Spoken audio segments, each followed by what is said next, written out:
اما بعد اعوذ باللہ من الشیطان الرجیم بسم اللہ الرحمن الرحیم سبح للہ ما فی السماوات وما فی الارض وهو العزیز الحکیم یا ایھا الذین آمنوا لم تقولون ما لا تفعلون کبر مقتا عند اللہ ان تقولوا ما لا تفعلون ان اللہ يحب الذین یقاتلون فی سبیلہ صفا کأنہم بنیان مرصوص وَإِذْ قَالَ مُوسَىٰ لِقَوْمِهِ يَا قَوْمِ لِمَ تُؤْذُونَنِي وَقَدْ تَعْلَمُونَ أَنِّي رَسُولُ اللَّهِ إِلَيْكُمْ فَلَمَّا زَاغُوا أَزَاغَ اللَّهُ قُلُوبَهُمْ وَاللَّهُ لَا يَهْدِي الْقَوْمَ الْفَاسِقِينَ وَإِذْ قَالَ عِيسَى ابْنُ مَرْيَمَ يَا بَنِي إِسْرَائِيلَ إِنِّي رَسُولُ اللَّهِ إِلَيْكُمْ مُصَدِّقًا لِمَا بَيْنَ يَدَيَّ مِنَ التَّوْرَاةِ وَمُبَشِّرًا بِرَسُولٍ يَأْتِي مِن بَعْدِي اسْمُهُ أَحْمَدُ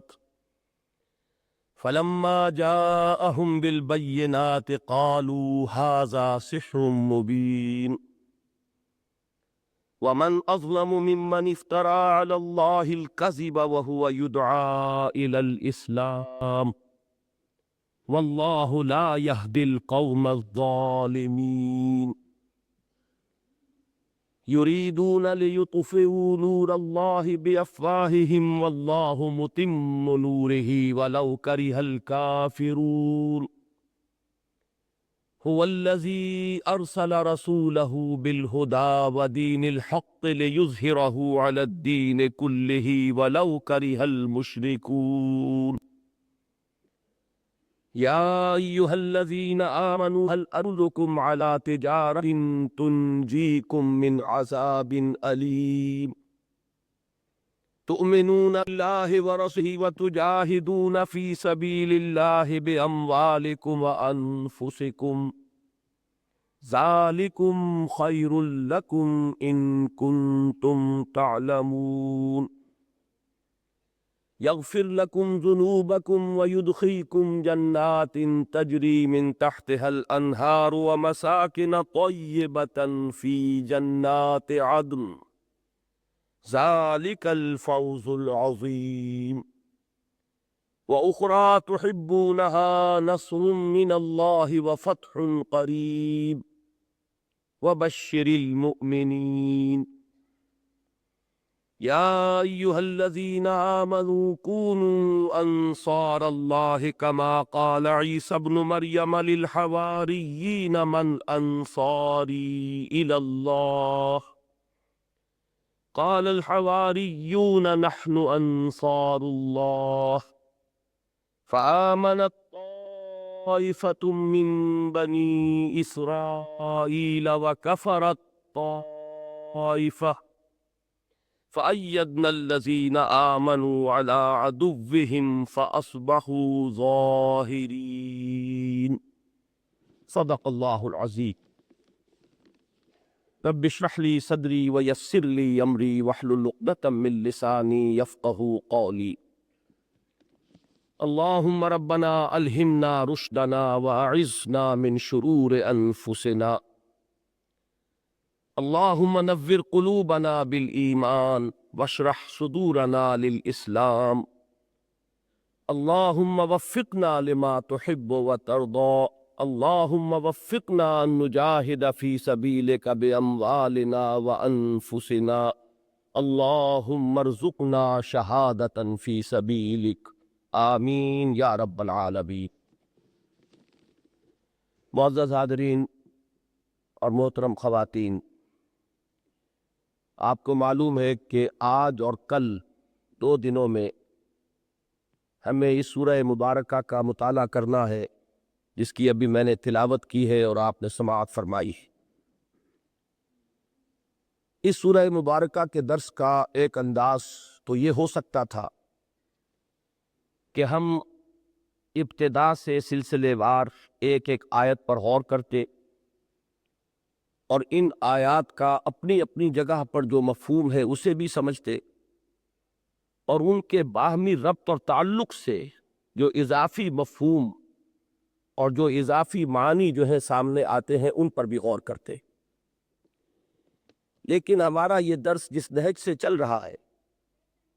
اس کے اعتبار سے مجھے یہ زیادہ مناسب نظر آ رہا ہے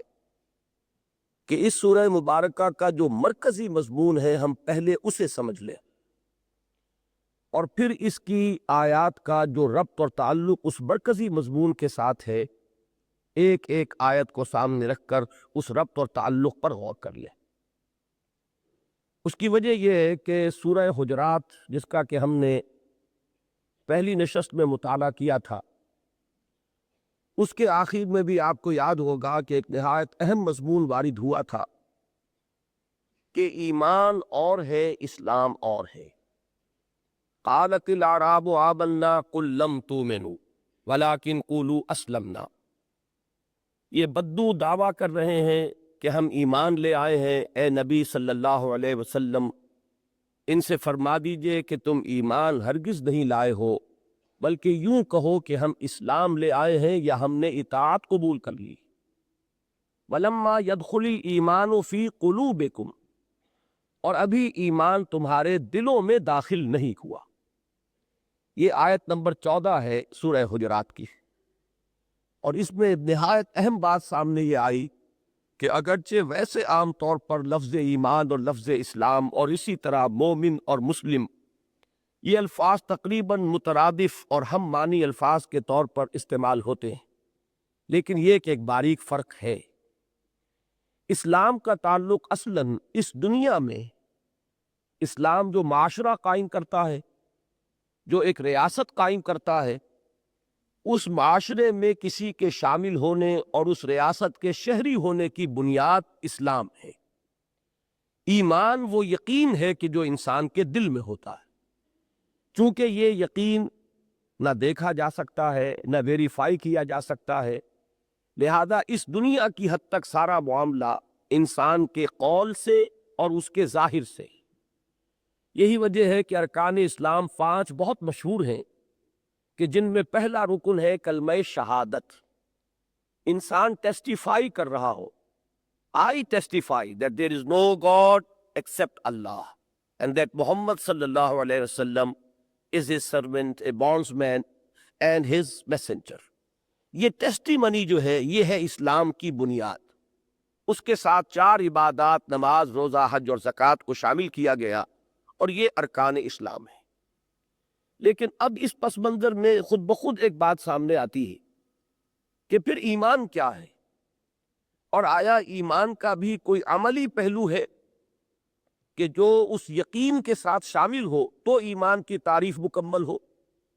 یہ مضمون وہ ہے کہ جو اگلی آیت میں نہایت جامع الفاظ میں واضح کر دیا گیا، انما المؤمنون الذین آمنوا باللہ ورسولہ ثم لم یرتابوا وجاہدوا باموالہم وانفسہم فی سبیل اللہ اولئک ھم الصادقون۔ مومن تو صرف وہ ہیں، مومن کہلوانے کے حقدار بس وہ ہیں۔ ایمان کا دعویٰ کرنا ہے تو پھر یہ شرطیں پوری کرنی ہوں گی۔ وہ شرطیں کیا ہے؟ ایمان لائے اللہ پر اور اس کے رسول پر، پھر شک میں نہ پڑے، یعنی یہ ایک یقین کی کیفیت ہو اور وہ انسان کے قلب میں جاگزی ہو جائے، اس میں شکوک و شبہات کے کانٹے چبھے نہ رہ گیا۔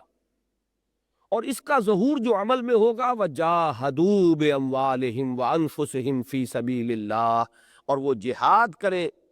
اللہ کی راہ میں اور اس میں صرف کرے اپنے مال بھی اور اپنی جانیں بھی۔ اولئک ھم الصادقون، سچے صرف یہ ہیں،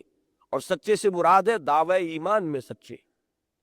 یہ آیت جو ہے ایمان کی ایک جامع و مانع تعریف کے اعتبار سے قرآن مجید کی اگر اہم ترین نہیں تو یقیناً اہم ترین آیات میں سے ایک ہے۔ اب اس کے بعد جو ہم نے سورہ حج کے آخری رکوع کا مطالعہ کیا، اس میں یہ مضمون جو ہے ذرا آگے بڑھا۔ جہاد کی جو ابتدائی 2 منزلیں ہیں وہ ہمارے کل کے درس میں سورہ حج کی جو 2 آخری آیات ہیں ان میں ہمارے سامنے آ گئی۔ پہلی منزل جو کل ہم نے پہلی آیت پڑھی تھی،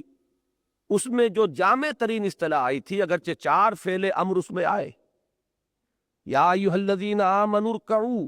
واسجدوا واعبدوا ربکم وافعلوا الخیر لعلکم تفلحون۔ لیکن اس میں جو جامع ترین اور زیادہ جو اہم اصطلاح ہے وہ عبادت ہے۔ اللہ کا بندہ بن جانا، اللہ کی اطاعت کلی، ہمہ تن ہمہ وجوہ ہمہ وقت، پوری زندگی میں اس کی فرما برداری، زندگی کا کوئی پہلو اس سے مستثنی نہ رہے۔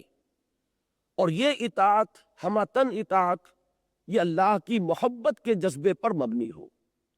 اس میں اگر کوئی مجبوری کا اور مارے باندھے کا تصور ہے تو گویا کہ ایمان میں کمی ہے۔ یہ انسان، بلکہ قرآن مجید کا جب ہم مطالعہ کرتے تو معلوم ہوتا ہے کہ یہ بات پھر منافقین کے قریب لے جانے والی ہے، کہ ان کی شکل یہ بیان کی گئی ہے کہ وہ نماز کی طرف متوجہ ہوتے بھی ہیں تو وہ کسالہ وہم کسالہ، بڑے کسل مند ہے، طبیعت آمادہ نہیں ہے، لیکن کیا کریں، مارے باندھے کو نماز پڑھنی پڑ رہی ہے، اس لیے کہ اس دور میں بہرحال کسی شخص کا مسلمان قرار دیا جانا بھی ممکن نہیں تھا اگر وہ کم سے کم فرض نماز ادا نہ کرتا ہو۔ لہذا جو لوگ اپنے آپ کو مسلمان شمار کروانا چاہتے تھے نماز تو پڑھتے تھے، لیکن یہ کہ ان کی اپنی طبیعت کی آمادگی اس میں شامل نہ تھی۔ تو در حقیقت یہی چیز ہے کہ جہاں نفاق کی سرحدیں شروع ہو جاتی ہیں، اور اصل ایمان وہ ہے کہ جب کہ انسان اطاعت اور بندگی اور فرما برداری اور اللہ کے احکام پر چلنے کا جو عمل ہے وہ اللہ کی محبت کے جذبے سے سرشار ہو کر کر رہا ہو۔ جیسے کہ میں نے کل عرض کیا، حافظ ابن قیم رحمۃ اللہ علیہ نے جو اس کی وضاحت فرمائی کہ العبادت تجمع اصلین غایت الحب مع غایت الذل والخضوع، کہ یہ عبادت رب جو ہے یہ دو چیزوں کے جمع ہونے سے مکمل ہوتی ہے، ایک انتہا درجے میں اللہ کی محبت اور دوسرے انتہا درجے میں اس کے سامنے بچھ جانا، اظہار عجز و تذلل، اپنی نفی، اپنی پسند کی نفی، اپنے اختیار کی نفی، اپنی مرضی کی نفی۔ اے رب، جو تجھے پسند ہے وہی مجھے پسند ہے، جو تیرا حکم ہے وہی میرا عمل ہے، میری مرضی کوئی نہیں، میری پسند کوئی نہیں، بلکہ جو تیری پسند ہے وہی میری پسند ہے۔ جب تک اس درجے میں انسان اپنی نفی نہ کر دے گا، اور بالکل جیسا کہ میں نے کل بار بار لفظ استعمال کیا، اپنے آپ کو بچھا نہ دے گا اپنے رب کے سامنے، تو اس وقت تک عبادت کا وہ اصل تقاضا پورا نہیں ہوتا۔ اب اس کے لیے ضرورت ہے جہاد کی، کشمکش کی، وہ کشمکش کے جو سب سے پہلے اپنے نفس سے کرنی ہوگی، اپنی نفسانی خواہشات، اپنے حیوانی تقاضے، حب مال۔ اس دنیا میں انسان جو کچھ چیزیں حاصل کرنا چاہتا ہے، جو بھی اس کی نفسانی خواہشات ہیں، ان کا ٹکراؤ ہوتا ہے اللہ کے احکام کے ساتھ قدم قدم پر۔ ایک کشمکش خیر و شر جو ہے انسان کے اپنے وجود کے اندر شروع ہو جائے گی، کہ ایک طرف ٹیمپٹیشنز ہیں، لالچ ہے، اس دنیا کے مفادات ہیں، اور جو ماحول کے تقاضے ہیں، بگڑے ہوئے ماحول کے ساتھ ہم آہنگی اگر اختیار کرنی ہے تو ان کا ساتھ دینا ہوگا، اور اگر اس سے ہٹ کر اللہ کے حکم پر چلنا ہے تو ایک تصادم کی کیفیت ہو جائے گی، ایک فرکشن ہوگا۔ ایک طرح سے آپ محسوس کریں گے کہ جیسے آپ ایک سکوئر پیگ ہے ان راؤنڈ ہول، سوراخ جو ہے وہ گول ہے، اور اس میں آپ چوکور میخ کی شکل اختیار کر گئے کہ کسی طرح اس میں فٹ نہیں ہو رہی۔ یہ جو جہاد ہے یہ ہے جہاد کی اولین منزل۔ اس کشمکش کا عنوان جو ہے وہ بھی جہاد ہے، جیسے کہ حدیث میں آتا ہے کہ حضور سے پوچھا گیا ای الجہاد افضل یا رسول اللہ، آپ نے فرمایا صلی اللہ علیہ وسلم ان تجاہد نفسک فی طاعت اللہ۔ اس کے بعد جہاد کی دوسری منزل کہ اب کسی بات کی دعوت دینی ہے، یہی پیغام نوع انسانی کے سامنے پیش کرنا ہے۔ اس میں تدریج وہ ہوگی جو میں کل عرض کر چکا ہوں، الاقرب فالاقرب، اپنی ذات سے قریب ترین، اپنے اعزاء، اپنے اقارب، اپنے اہل و عیال، اپنے رشتہ دار، اپنے کنبے قبیلے والے، پھر یہ کہ پوری نوع انسانی تک یہ بات پھیلتی چلی جائے گی۔ لیکن یہ کہ اس دعوت، اس تبلیغ، اس دعوت الی اللہ، اس امر بالمعروف، اس نہی عن المنکر، ان سب میں بھی جو جامع ترین اصطلاح ہے وہ ہے شہادت علی الناس، جو کل جو سورہ حج کی آخری آیت ہم نے پڑھی ہے، جو اس میں آئی ہے کہ جاہدوا فی اللہ حق جہادہ، اللہ کے لیے یا اللہ کی راہ میں جہاد کرو جیسا اور جتنا کہ اس کے لیے جہاد کا حق ہے۔ هو اجتباکم، اور اپنے نصیب پر فخر کرو کہ اللہ نے تمہیں اس کے لیے منتخب کر لیا ہے، تمہارا سلیکشن ہوا ہے، تم اس سنہری زنجیر کے ساتھ ٹانک دیے گئے ہو بحیثیت مجموعی کہ جس کا تعلق انبیاء اور رسل کے ساتھ رہا ہے، کہ اللہ تعالیٰ اپنے پیغام کو اپنے بندوں تک پہنچانے کے لیے جو سلسلہ اس نے اختیار فرمایا کہ جیسے ہی اس زمین پر نسل انسانی کا آغاز ہوا، حضرت آدم علیہ الصلاۃ والسلام پہلے انسان بھی ہے، پہلے نبی بھی۔ تو میں یہ کہا کرتا ہوں کہ اس روئے ارضی پر قافلہ انسانیت اور قافلہ نبوت نے بیک وقت سفر شروع کیا ہے۔ اس وقت سے جو یہ سلسلہ چل رہا ہے، انبیاء آئے، رسول آئے، قرآن مجید میں یہ بھی آیا ہے وَلِكُلِّ قَوْمٍ ہاد، ہر قوم کے لیے ہم نے کوئی ہادی بھیجا ہے۔ اور یہ بھی کہ اِن مِّن قَرْيَةٍ إِلَّا خَلَا فِيهَا نَذِيرٌ، کوئی بستی ایسی نہیں رہی کہ جس میں کوئی نہ کوئی خبردار کرنے والا نہ آیا ہو۔ قرآن مجید میں یہ مضمون بھی آیا ہے کہ اے نبی، رسول صرف وہی نہیں ہے کہ جن کا ذکر ہم نے آپ سے کیا ہے، قرآن میں کیا ہے، وَرُسُلًا قَدْ قَصَصْنَاهُمْ عَلَيْكَ وَرُسُلًا لَمْ نَقْصُصْهُمْ عَلَيْكَ، ایسے بھی بہت سے رسول ہیں کہ جن کا کہ ہم نے ذکر آپ سے نہیں کیا، قرآن مجید میں ان کا تذکرہ نہیں ہوا۔ یہ انسٹیٹیوشن جو ہے یہ ہمیشہ سے دو کڑیوں پر مشتمل رہا کہ رسول ملک اور رسول بشر۔ اللہ سے وحی حاصل کی، تلقی کی رسول ملک نے، وہ پیغامبر جو فرشتوں میں سے چن لیا گیا، حضرت جبرائیل علیہ الصلاۃ والسلام،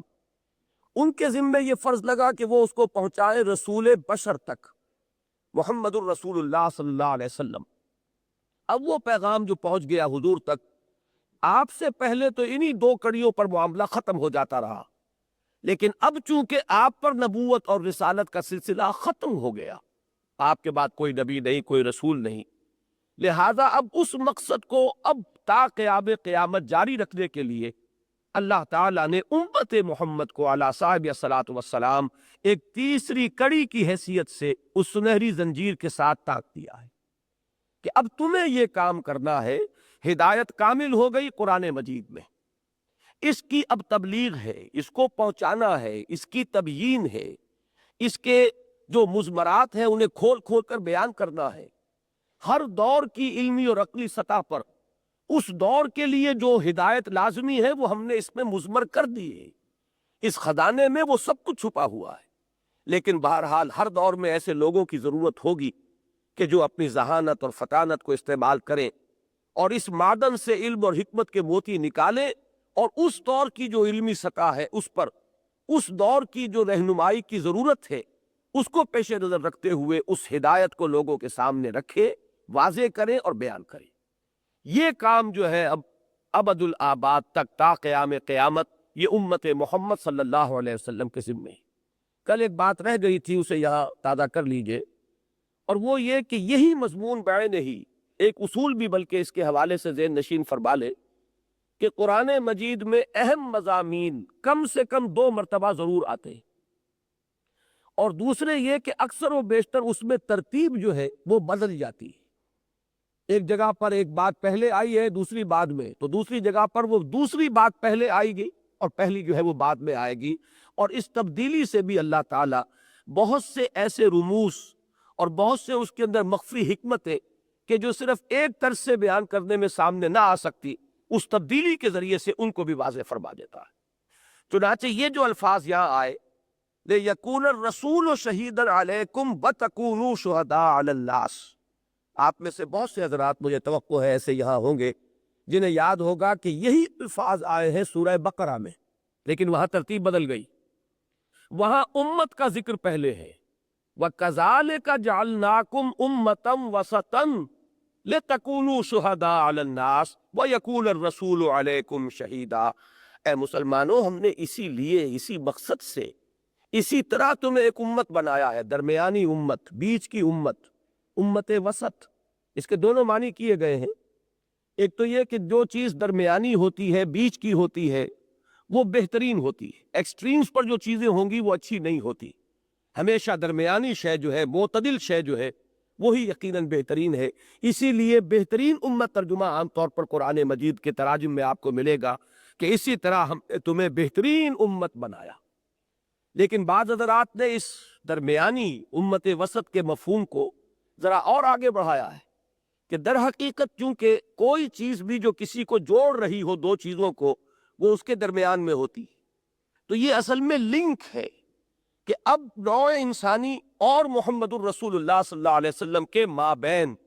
اب یہ امت جو ہے یہ لنک ہے، درمیانی کڑی ہے کہ حضور کی نبوت و رسالت کا پیغام جب تک کہ آپ اس دنیا میں تشریف فرما تھے آپ نے از خود وہ تبلیغ کی، اگرچہ آپ کے جانثاروں نے آپ کا ساتھ دیا، بہترین صلاحیتیں آپ کے اس کام میں آپ کے ساتھ تعاون کرتے ہوئے انہوں نے اپنی صرف کی، لیکن یہ کہ جب حجۃ الوداع میں جس کا میں نے کل ذکر کیا تھا، جس میں کہ حضور نے آغاز ہی کیا تھا ان الفاظ سے کہ مسلمانوں شاید کہ دوبارہ اس مقام پر ملاقات نہ ہو، گویا کہ یہ الوداعی ملاقات ہے، اتنے بڑے پیمانے پر، تو اس کے بعد ظاہر ہے کہ وہ ملاقات نہیں ہوئی، 1.25 کا مجمع وہاں جمع تھا، تو وہاں جو آپ نے انداز اختیار فرمایا کہ فَلْيُبَلِّغِ الشَّاهِدُ الْغَائِبَ، اب میں نے جو پیغام تم تک پہنچا دیا ہے اور تم سے گواہی لے لی ہے کہ میں نے حق ادا کر دیا ہے اس کی تبلیغ کا، اس کی وضاحت کا، اس میں حق خیر خواہی ادا کرنے کا، اللہ کی طرف سے جو امانت آئی تھی اس امانت کو تم تک پہنچانے کا میں نے حق ادا کر دیا، اور تم نے گواہی دی کہ اِنَّا نَشْهَدُ أَنَّكَ قَدْ بَلَّغْتَ وَأَدَّيْتَ وَنَصَحْتَ۔ اب بحیثیت امت یہ تمہاری کلیکٹیو رسپانسبلٹی ہے کہ اب تمہیں اس پیغام کو پہنچانا ہے پوری نوع انسانی تک، اس لیے کہ ظاہر ہے کہ میں صرف تمہارے لیے نبی اور رسول ہو کر نہیں آیا تھا، وَمَا أَرْسَلْنَاكَ إِلَّا كَافَّةً لِلنَّاسِ بَشِيرًا وَنَذِيرًا، اے نبی ہم نے نہیں بھیجا ہے آپ کو مگر پوری نوع انسانی کے لیے بشیر و نذیر بنا کر۔ تو وہاں گویا کہ یہ بات اور نکھر کر سامنے آ گئی کہ یہ ہے امت کی اجتماعی ڈیوٹی، امت کا اجتماعی فرض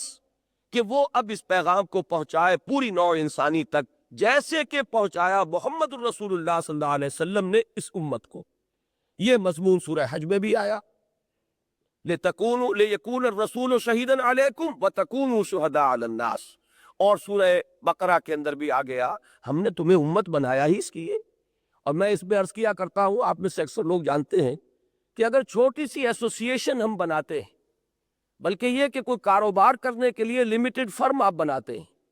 تو اس میں بھی آپ کو معلوم ہے کہ پہلے آپ اس کے اغراض و مقاصد معین کرتے ہیں، کیا اغراض ہے، کس لیے ہم یہ انجمن بنا رہے ہیں، ایسوسیشن بنا رہے ہیں، اس کے لیے میمورینڈم اور آرٹیکلز آف ایسوسیشن یہ سارے کے سارے آپ بناتے ہیں، مرتب کرتے ہیں۔ تو اسی پر ذرا قیاس کیجئے کہ اتنی بڑی امت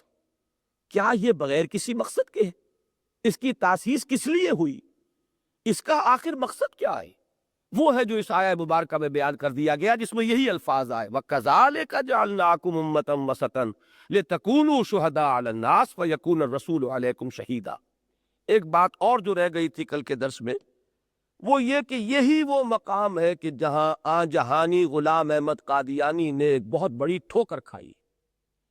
اس کا جو استدلال تھا جس سے کہ اس نے وحی کے جاری رہنے کا ایک تصور پیش کیا، اور جب وحی کا سلسلہ جاری ہے تو گویا کہ نبوت کا دروازہ کھل گیا۔ اس میں اگرچہ الفاظ بڑے پیچیدہ قسم کے استعمال کیے ہیں، لیکن یہ کہ وحی کا اجرا جو ہے اس کا بالکل وضاحت کے ساتھ دعویٰ کیا کہ وحی کا سلسلہ بند نہیں ہوا، جاری۔ اس میں جو عقلی دلیل اس شخص نے استعمال کی تھی وہ ذرا میں چاہتا ہوں کہ آپ سمجھ لیں، وہ بڑی وزنی دلیل تھی، اور اس وزنی دلیل ہی کا نتیجہ یہ نکلا تھا کہ کتنے ہی پڑھے لکھے لوگ جو ہیں آخر وہ ان سے متاثر ہوئے اور اس شخص کے حلقے میں اس طریقے سے آئے اور اتنے عقیدت مند بنے کہ پھر جو دعویٰ بھی اس نے کیا وہ انہوں نے قبول کر لیا۔ وہ عقلی دلیل یہ تھی کہ نبوت اور رسالت یہ اللہ کی کوئی ہابی تو نہیں تھی، کوئی اس کا مقصد تھا، کوئی غرض تھی، کوئی غایت تھی جس کے لیے اللہ تعالیٰ نبی بھیجتا رہا، رسول بھیجتا رہا، وہی بھیجتا رہا، اور وہ ہے خلق خدا کی ہدایت۔ خلق خدا ابھی ختم نہیں ہوئی، ضلالت کے سلسلے بند نہیں ہوئے، بلکہ نت نئی ضلالتیں، نت نئی گمراہیاں جو ہے وجود میں آ رہی ہیں، تو ہدایت کا سلسلہ کیسے بند ہو سکتا ہے؟ یہ دلیل جو ہے عقلی اعتبار سے آپ غور کیجئے کہ بڑی کنونسنگ دلیل ہے، بڑی سمجھ میں آتی ہے، دل کو لگتی ہے کہ واقعتاً آخر نبوت جو ہے بغیر کسی مقصد کے تو نہیں تھی، رسالت کا سلسلہ بغیر کسی مقصد کے تو نہیں تھا، یہ کوئی معاذ اللہ ثم معاذ اللہ اللہ کا شغل اور مشغلہ یا کوئی ہابی تو نہیں تھی، جب جی میں آیا اس کو جاری رکھا، جب جی میں آیا اس کو بند کر دیا، بلکہ یہ کہ اس کا ایک مقصد تھا، لوگوں کی ہدایت اور رہنمائی۔ ایک طرف شیطان ہے اور اس کی ذریت مانوی اصول بھی ہے، وہ لوگوں کو گمراہ کرنے کے اوپر کمر کسے ہوئے ہیں، دوسری طرف اللہ تعالیٰ کی طرف سے یہ سلسلہ رشد و ہدایت تھا، تاکہ انسانوں کو اگر بدی کی طرف بلانے والے ہیں تو اس ہدایت کے راستے کی طرف بھی بلانے والے رہیں۔ تو یہ سلسلہ بند کیسے ہو سکتا ہے، یہ دلیل تھی۔ اصل میں جو یہاں ٹھوکر کھائی ہے اس شخص نے وہ یہ کہ اس پر غور نہیں کیا کہ وہ ہدایت کامل ہو گئی محمد الرسول اللہ صلی اللہ علیہ وسلم پر۔ قرآن مجید الہدا، جیسا کہ آج کی ہمارا جو درس ہے اس کی مرکزی آیت میں آئے گا، هو الذی ارسل رسولہ بالہدا، یہ الہدا ہے، اس میں ہدایت خدا بندی کامل ہوئی۔ اب صرف اس کی تبلیغ کا کام باقی ہے، اب صرف پہنچانا باقی ہے، اور اس پہنچانے کا کام اللہ تعالیٰ نے امت محمد کے ذمے بحیثیت مجموعی لگا دیا۔ اب اس وحی کی کھڑکی کے کھلے رہنے کا کوئی جواز نہیں ہے۔ یا تو یہ مانا جائے کہ ہدایت قرآن مجید میں کامل نہیں ہوئی، لیکن اگر کوئی تسلیم کرے کہ نہیں، الیوم اکملت لکم دینکم واتممت علیکم نعمتی ورضیت لکم الاسلام دینا، آج کے دن میں نے تمہارے لیے اپنی نعمت کا اتمام کر دیا، تم پر اپنے دین کی تکمیل کر دی، یہ قرآن مجید کی نص سری ہے۔ اگر اس ہدایت کی اور دین کی تکمیل ہو چکی تو اب صرف باقی جو حصہ رہ گیا ہے وہ اس کی تبلیغ ہے، اس کو پہنچانا ہے، اور یہ تبلیغ اور پہنچانا یہ ہے وہ اجتماعی ذمہ داری کہ جو اب قیامت تک امت مسلمہ کے حوالے کر دی گئی۔ اب کوئی شخص نبی نہیں ہوگا، کوئی شخص رسول نہیں ہوگا، وہی کی کھڑکی بند ہو چکی، نوع انسارا پیام آخری حاملے او رحمت للعالمین، وہ انسٹیٹیوشن آف پروفٹ ہوڈ جو ہے وہ اپنے کلائمیکس کو پہنچ گیا ہے محمد الرسول اللہ صلی اللہ علیہ وسلم کی ذات مبارکہ میں۔ ہدایت خداوندی کامل ہو گئی ہے قرآن مجید میں، اب کام صرف اس کی تبلیغ، اس کی تعلیم، اس کی تفہیم، اس کی تبیین، یہ ہے وہ ذمہ داری کہ جو امت کے حوالے کر دی گئی بحیثیت مجموعی۔ یہ جو دو آیات ہیں یہ در حقیقت توڑ ہے ان کے اس سارے فلسفے کا کہ بنیاد غلط نہیں تھی، لیکن اس پر جو نتیجہ انہوں نے اخذ کیا ہے وہ غلط ہے۔ اصل میں نتیجہ یہ ہے جو ان دو آیات میں ہمارے سامنے آیا، وَجَاهِدُوا فِي اللَّهِ حَقَّ جِهَادِهِ هُوَ اجْتَبَاكُمْ لِيَكُونَ الرَّسُولُ شَهِيدًا عَلَيْكُمْ وَتَكُونُوا شُهَدَاءَ عَلَى النَّاسِ۔ اور جیسا کہ میں نے عرض کیا یہی مضمون اپنے تکمیل کو پہنچا سورہ بقرہ میں، وَكَذَلِكَ جَعَلْنَاكُمْ أُمَّةً وَسَطًا لِتَكُونُوا شُهَدَاءَ عَلَى النَّاسِ وَيَكُونَ الرَّسُولُ عَلَيْكُمْ شَهِيدًا۔ اب آپ اس میں تیسری بات سمجھیے، یہ ہے جہاد کی بلند ترین اور آخری منزل۔ اسی لیے ایک لفظ جو آج آپ کو اوراق ملے ہیں یہ مطبوعہ، ان میں ذرا نوٹ کیجئے گا، لفظ ثقیل ہے اس لیے اس کی میں وضاحت کر دیتا ہوں۔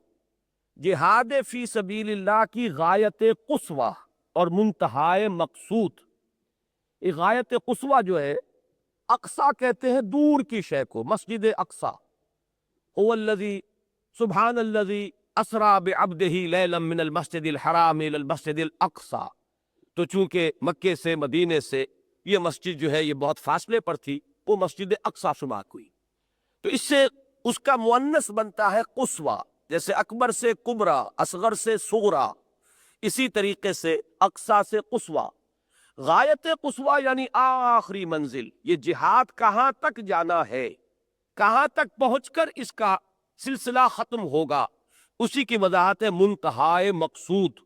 کہ اس جہاد فی سبیل آخری منزل کون سی ہے، اس کو سمجھیے۔ تو اس کے لیے اگرچہ قرآن مجید میں اصطلاحات متعدد وارد ہوئی،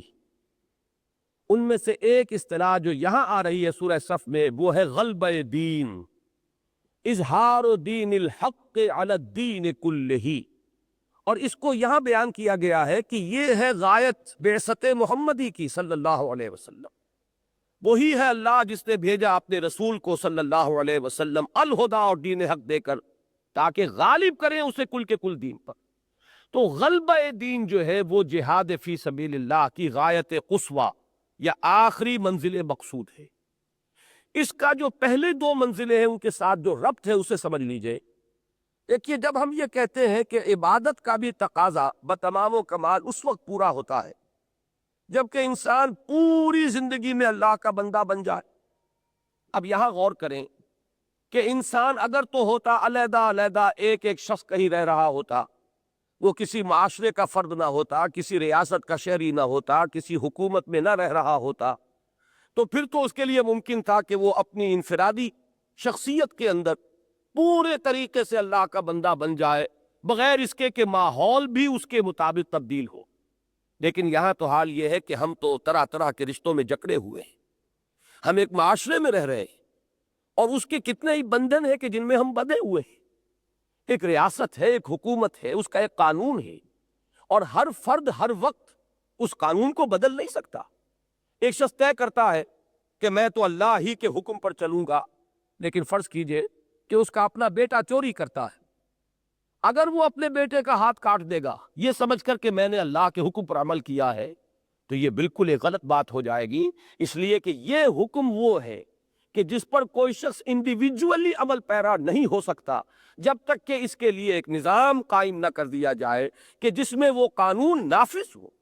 یہ انڈیویجولی کرنے کا کام نہیں ہے۔ اسی طریقے سے کوئی شخص اگر اس معاشرے کے اندر یہ خبر کس لے کہ فلاں شخص نے جو ہے وہ زنا کیا ہے اور شادی شدہ ہے، میں اسے رجم کر دوں گا، تو یہ کام غلط ہو جائے گا۔ اس اگرچہ اللہ کا حکم ہے، لیکن آپ اس پر عمل پیرا نہیں ہو سکتے، اس لیے کہ یہ وہ احکام ہے کہ جن پر عمل کیا جا سکے گا اسی وقت جبکہ ایک نظام بالفعل اس اصول پر قائم ہو جائے کہ یہاں اللہ ہی کا حکم چلے گا، اللہ ہی کی شریعت نافذ ہوگی، اللہ ہی کے احکام جو ہے ان کے مطابق زندگی کے تمام معاملات طے ہوں گے، حدود اللہ نافذ کی جائے گی۔ تعزیرات میں بھی ہم دیکھیں گے کہ جو بھی ہمارا جو قانون اسلامی ہے جو مرتب ہوا ہے اس کے قریب ترین اس نظام کو لے کر آئے، جب تک کہ اجتماعی سطح پر یہ فیصلہ نافذ نہ ہو جائے انڈیویجولی ان چیزوں پر عمل کرنا ممکن نہیں۔ لہذا ایک فرد کے لیے بھی ہمتن اللہ کا بندہ بن جانا ممکن نہیں ہوگا جب تک کہ اس پورے نظام کے اوپر اللہ کے دین کو غالب نہ کر دیا جائے۔ گویا کہ محض عبادت رب کا تقاضا بھی بتمام و کمال پورا نہیں ہو سکتا جب تک کہ انسان اس نظام کو برپا نہ کر دے اور قائم نہ کر دے کہ جس میں اصل اصول یہ ہو کہ یہاں حاکمیت اللہ کی ہے اور قانون اسی کا چلے گا، اسی کے حکم کے مطابق تمام معاملات طے کیے جائیں گے۔ جیسا کہ ہم سورہ حجرات میں پڑھا ہے، میں نے عرض کیا تھا کہ وہ پہلی آیت جو ہے اس میں پورا دستور موجود ہے کہ لا تقدموا بین یدی اللہ ورسولہ، اور اس کا مکمل تقاضا ہماری اس دفعہ کے اندر موجود ہے۔ جو ہر دستوری ڈھانچہ جو ہمارا بنا ہے، جو خاکہ بھی یہاں تجویز ہوا ہے، اس میں وہ موجود رہی ہے، اگرچہ وہ آپریٹو نہیں ہوئی، 100% آپریٹو وہ آج تک نہیں، اور جب تک وہ 100% آپریٹو نہیں ہوتی اسلامی نظام قائم نہیں ہوا۔ وہ تو جز کا معاملہ ہے، جب تک کہ کل کا کل دین اللہ کے لیے نہ ہو جائے۔ وَقَاتِلُوهُمْ حَتَّى لَا تَكُونَ فِتْنَةٌ وَيَكُونَ الدِّينُ كُلُّهُ لِلَّهِ۔ اس وقت تک وہ منزل نہیں آئی۔ وہ پھر مجھے شعر یاد آ گیا کہ چلے چلو کہ وہ منزل ابھی نہیں آئی۔ یہ بات اپنے ذہن میں رکھیے کہ جب تک وہ شکل نہیں ہوتی یہ جہاد فی سبیل اللہ جو ہے اس کا سلسلہ جاری رہے گا، جب تک کہ یہ پورا اجتماعی نظام جو ہے وہ اللہ کے دین کے تابع نہ ہو جائے۔ اسی طریقے سے اگلی منزل پر غور کیجئے، جب شہادت علی الناس کا مقصود ہے لوگوں پر حجت قائم کر دینا، تو لوگوں پر حجت قائم کرنے کے بھی دو درجے ہیں۔ یہ وہ بات تھی جو میں نے کل کہا تھا کہ وہ آخری چوتھی سیڑھی کو بھی یہ دو حصوں میں تقسیم کروں گا، لیکن کل وقت نہیں رہا تھا، وہ آج سمجھ لیجئے۔ وہ یہ ہے کہ ایک ہے کوئی بات صرف زبانی پہنچا دی جائے، علمی انداز میں سمجھا دی جائے، اور ایک یہ ہے کہ اس کی کوئی پریکٹیکل ڈیمونسٹریشن کر کے دکھا دی جائے۔ ان دونوں میں زمین آسمان کا فرق ہے۔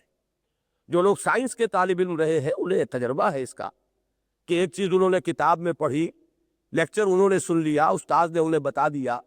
اور اس کا یقیناً کچھ نہ کچھ ایک نقشہ ذہن میں بن جاتا ہے، ایک بات بنیادی طور پر سمجھ میں آ جاتی ہے۔ لیکن جب وہی چیزیں وہ اپنی لیبارٹری میں خود کر کے دیکھ لیتے ہیں کہ واقعتاً پانی کو ہم نے ہائیڈرولائز کیا اور اس کا جو الیکٹرولیسس ہوا تو واقعتاً اس میں وہی ہائیڈروجن اور آکسیجن برآمد ہو گئی، تو اب جو یقین قائم ہوگا یہ یقین محض پڑھ لینے سے نہیں ہوتا۔ اسی درجے میں اتمام حجت جو ہے اس کا لازمی تقاضا یہ رہا ہے ہمیشہ کہ نبی جب بھی آئے جو بات انہوں نے کہی وہ کر کے دکھائی۔ یہی وجہ ہے کہ قرآن کہتا ہے کہ ہم نے فرشتے نہیں رسول بنا کر بھیجے، ورنہ ہم فرشتے بھی بھیج سکتے تھے، بلکہ سورہ بنی اسرائیل میں یہ آیت ہے کہ اگر زمین میں فرشتے آباد ہوتے تو ہم فرشتوں ہی کو رسول بنا کر بھیجتے، انسانوں پر حجت قائم کر سکتے تھے انسان، کہ وہ اگر اس طریقے پر عمل پیرا ہو کر دکھا دیں تو گویا کہ اب حجت قائم ہوئی کہ جو بات یہ کہہ رہے ہیں یہ امپریکٹیکیبل نہیں ہے، یہ صرف نظری بات نہیں ہے، یہ یوٹوپیا نہیں ہے، بلکہ یہ ایک قابل عمل پروگرام ہے کہ جو انہوں نے ہمیں دیا ہے۔ یہی وجہ ہے کہ وہ سب سے پہلے اپنی سیرتوں کو دلیل کے طور پر پیش کرتے تھے۔ نبی اکرم صلی اللہ علیہ وسلم نے کاروبار کیا ہے، آپ کسی خانقاہ میں آپ نے اپنی جوانی بسر نہیں کی ہے کہ وہاں پر کہیں کسی راہب کے آپ زیر تربیت رہے ہوں، جیسے کہ حضرت سلمان فارسی رہے رضی اللہ تعالیٰ عنہ، بلکہ آپ نے تو زندگی کی مجدھار جو ہے اس میں کاروبار کیا، اور وقت کی اعلیٰ ترین سطح پر کاروبار کیا۔ یوں تو کہنے کو ایک چھابڑی فروش بھی کچھ نہ کوئی کاروبار ہی کر رہا ہے، کوئی کھوکھا لگا کر بیٹھ گیا ہے تو اسے بھی آپ کہہ سکتے ہیں کہ ایک کاروبار ہے، لیکن یہ کہ ایکسپورٹ امپورٹ کا کاروبار جو ہے یہ ہمیشہ ہر دور میں کاروبار میں سب سے اونچی سطح کا کاروبار شمار ہوا ہے، اور یہی کام تھا جو محمد رسول اللہ صلی اللہ علیہ وسلم کر رہے تھے۔ اور اس میں آپ نے اپنی دیانت اور اپنی امانت اور اپنی صداقت کا لوہا بنوایا ہے۔ پھر آپ نے جو بھی تعلیم دی ہے اس کا ایک نمونہ قرآن مجید میں آتا ہے، وَأَنَا أَوَّلُ الْمُسْلِمِينَ، اگر میں تمہیں اسلام کی دعوت دے رہا ہوں تو سب سے پہلا مسلمان میں خود ہوں۔ ہر چیز کے جو آپ نے کہی پہلے خود کر کے دکھائی۔ اب اسی کو ذرا آگے بڑھائیے، جب تک کہ عملی نمونہ پیش نہ کر دیا جائے اتمام حجت نہیں ہوتا۔ اب اسی کو اجتماعی سطح پر لے کر آئیے کہ اگر آپ کہتے ہیں کہ اسلام کے پاس بہترین اجتماعی نظام ہے، اسلام بہترین معاشرتی تعلیمات دیتا ہے، اسلام بہترین سیاست سکھاتا ہے، اسلام نے بہترین حکومت کا نقشہ دیا ہے، اسلام نے اعلیٰ ترین معاشی نظام دیا ہے، متوازن ترین اور انتہائی منصفانہ اور معتدل نظام دیا ہے، لیکن یہ کہ یہ ساری باتیں اگر آپ صرف عقلی طور پر سمجھاتے رہے، صرف اس کو اپنے مقالات اور اپنے تھیسس اور اپنی کتابوں کے اندر بیان کرتے رہیں، یا یہ کہ اپنے مواعظ میں اور اپنی تقاریر میں اور اپنے دروس میں بیان کرتے رہیں، تو یہ حجت نہیں بنے گی جب تک کہ آپ اس نظام کو بالفعل قائم کر کے دنیا کے سامنے ایک نمونہ نہ دکھا دیں کہ یہ ہے وہ شے۔ میں مثال دیا کرتا ہوں کہ آپ کے علم میں ہوگا کہ حضور صلی اللہ علیہ وسلم سے لگ بھگ 1000 سال قبل افلاطون نے کتاب لکھی ریپبلک، اور اس میں اس نے، بہرحال افلاطون ہے، کوئی عام آدمی تو نہیں، عقل کا، فلسفے کا، یوں سمجھیے کہ بہت سے جو امام ہیں ان میں سے ایک اہم امام وہ بھی، تو ایک امام عقل اور امام فلسفہ وہ کتاب لکھ رہا ہے تو کتنی اعلیٰ کتاب ہوگی۔ اور اس کا ثبوت یہ ہے کہ وہ اس قدر کتاب جو ہے وہ زندہ رہی ہے، آج تک وہ کتاب زندہ ہے، اس سے اس کی وہ قدر و قیمت کا خود اندازہ ہو جاتا، ورنہ اگر ایسی ویسی کتاب ہوتی تو کبھی کی نسیم منسیہ ہو چکی ہوتی۔ لیکن جو نظام افلاطون نے اپنی اس کتاب میں ریپبلک میں پیش کیا وہ آج تک دنیا میں کہیں قائم نہیں ہوا۔ بہترین نظام ہے، فیس ویلیو پر آپ اس کو سمجھیے، پڑھیے، بڑی عمدہ باتیں ہیں، لیکن آج تک چونکہ قائم نہیں ہوا لہذا وہ حجت نہیں بنا، بلکہ وہ یوٹوپیا بن گیا، وہ ایک خیالی جنت ہے۔ کوئی بھی شخص جو ہے بہترین خاکہ زمین کے اوپر بنا کر دے سکتا ہے، نقشے پر، کاغذ پر، لیکن یہ کہ بالفعل وہ نظام قائم کر دینا یہ کار دیگر ہے، یہ آسان کام نہیں۔ اور جب تک یہ کام نہ ہو، دین حق و تمام و کمال ان اٹس ٹوٹیلٹی نافذ کر کے، چلا کر، قائم کر کے نہ دکھا دیا جائے تو اتمام حجت نہیں ہو سکتا خلق خدا پر۔ یہ ہے وہ دلیل کہ جس کی روح سے پہلی منزل کا تقاضا بھی یہ ہے کہ دین کو ایک نظام کی حیثیت سے، کل کی حیثیت سے نافذ کیا جائے، تبھی اس کے اندر، اس کے تحت رہنے والے واقعتاً کلی طور پر یہ کہہ سکیں گے کہ ہم اللہ کے بندے ہیں، کہ ہماری زندگی کا ہر گوشہ اللہ کی بندگی میں ادا۔ اور ایک ایسا نظام بالفعل قائم کر کے دکھا دیا جائے تبھی خلق خدا پر حجت قائم ہوگی کہ ہاں بہترین ہدایت وہی ہے کہ جو قرآن پیش کر رہا ہے، بہترین نظام وہی ہے کہ جو محمد رسول اللہ صلی اللہ علیہ وسلم لائے تھے، بہترین سیاست وہی ہے کہ جو حضور نے دی ہے، بہترین نقشہ حکومت کا وہی ہے کہ جو حضور نے دیا ہے، بہترین معاشرہ وہی ہے کہ جو حضور نے قائم فرمایا ہے، بہترین اور منصفانہ اور معتدل معاشی تعلیمات وہی ہیں کہ جو قرآن اور سنت رسول سے ہمیں ملتی ہیں۔ اس کو ثابت کرنے کے لیے دین کے اس نظام کو بالفعل قائم کر دینا یہ لازم ہے۔ اب یہ ہے وہ تیسری منزل جو میں نے سورہ حجرات کی اس آیت، پھر سورہ حج کی ان 2 آیات آخری، اس سے جو ایک سلسلہ چلا آ رہا تھا جہاد فی سبیل اللہ کا، اس سے متعلق ہو کر جو اس کی آخری منزل ہے، دین کو ایک نظام زندگی کی حیثیت سے کسی خطہ ارضی میں بالفعل قائم کر دینا، یہ ہے مقصد جہاد فی سبیل اللہ کا۔ اور آخری بات اس میں اور نوٹ کر لیجئے، تو پھر اب ہم ٹیکسٹ کا مطالعہ شروع کریں گے۔ چونکہ حضور کی بعثت ہے پوری دنیا کے لیے، لہذا اس کی بھی تکمیل اس وقت ہوگی جبکہ پورے کرۂ ارضی پر اللہ کا دین اسی طریقے سے نافذ ہو جائے جیسے کہ محمد الرسول اللہ صلی اللہ علیہ وسلم نے جزیرہ نما عرب پر اس کو غالب کر دیا۔ لیے حضور کا یہ نظام لایا ہوا صرف عرب کے لیے نہیں تھا، جیسے کہ حضور کی ہدایت ہوئی وہ کے لیے، اسی طرح یہ نظام جو ہے دین حق کا، یہ بھی صرف عرب کے لیے نہیں تھا بلکہ پورے روئے ارضی کے لیے تھا۔ لہذا حضور نے خود اپنی حیات طبع میں ایک تطبیق کہا کریا اہل عرب پر، دوسرا دین کو بالفعل قائم اور غالب کر دیا جزیرہ نما عرب پر۔ اب یہ دونوں مشن ہے کہ جو امت کے حوالے کر دیے گئے کہ اب بقیہ نوع یعنی پر اللہ کی طرف سے گنج کرنا، اس کے لیے دعوت، تبلیغ، امر بالمعروف، نہی عن المنکر، شہادت علی الناس کی ذمہ داریاں یہ بھی تمہارے کندھوں پر، اور پورے کرۂ ارضی پر اللہ کے اس نافذ اور قائم غالب دین یہ بھی اب تمہاری ذمہ داری ہے۔ یہ ہے مضمون کہ جس سے اب ہم شروع کریں گے۔ یہ جو موضوع ہے یہ سورہ بقرہ آیت نمبر 7، 8 بلکہ 8، 9، 10 اور 11 پہلے پڑھیں گے، پہلے رکوع کی آخری 2 آیات اور دوسرے رکوع کی پہلی آیات۔ یریدون لیطفئوا نور اللہ افقی، تو اس کا کرنا آپ اسے دیکھ لیں گے، یہ لوگ ہیں کہ اللہ کے نور کو اپنے منہ کی سے بجھا دیں۔ یہ کون جو کشمکش عرب میں اس وقت بالفعل جاری تھی؟ مشرکین عرب بھی تھے، یہود بھی، یہود بالخصوص اس آیت کے اندر، وہ میں بعد میں آپ کو بتاؤں گا کہ خاص پر یہود جو ہے ان کا ذکر ہے۔ وہ جو کشمکش ہو رہی ہے کہ حضور دین کو غالب کرنے کی جد و جہد فرما رہے ہیں، اور یہ ہے وہ قوتیں کہ جو راستہ روک رہی ہیں، اس کا یہاں نقشہ کھینچا گیا ہے۔ یریدون لیطفئوا نور اللہ بافواہہم، ان کا ارادہ ہے، چاہتے ہیں کہ اللہ کے نور کو بجھا دیں اپنے منہ پھونکوں سے۔ واللہ متم نورہ، اللہ تعالیٰ اپنے نور کا اتمام فرما کرے گا۔ وَلَوْ كَرِهَ الْكَافِرُونَ، کافر اتنا ہی ناگواہ۔ اس آیت میں ایک نقشہ آتا، اس کی بہتری تعبیر ہے اور ظفر علیہ اپنے شعر میں کہ نور خدا کفر کی حرکت پرندن، پھونکوں سے یہ چاغ بجھایا نہ جا رہا۔ تُرِيدُونَ لِيُطْفِئُوا نُورَ اللَّهِ بِأَفْوَاهِهِمْ وَاللَّهُ مُتِمُّ نُورِهِ وَلَوْ كَافِرُونَ۔ اب اس کا جوڑ ڈالیجئے اس آیت کے ساتھ بھی، سورہ مائدہ کی آیت نمبر 7، الْيَوْمَ أَكْمَلْتُ لَكُمْ دِينَكُمْ وَأَتْمَمْتُ عَلَيْكُمْ نِعْمَتِي وَرَضِيتُ لَكُمُ الْإِسْلَامَ دِينًا۔ وہ آیت نازل ہو رہی ہے سن 8، 9 میں جا کر، یہ آیت ہے تقریباً سن 5 یا 6 میں۔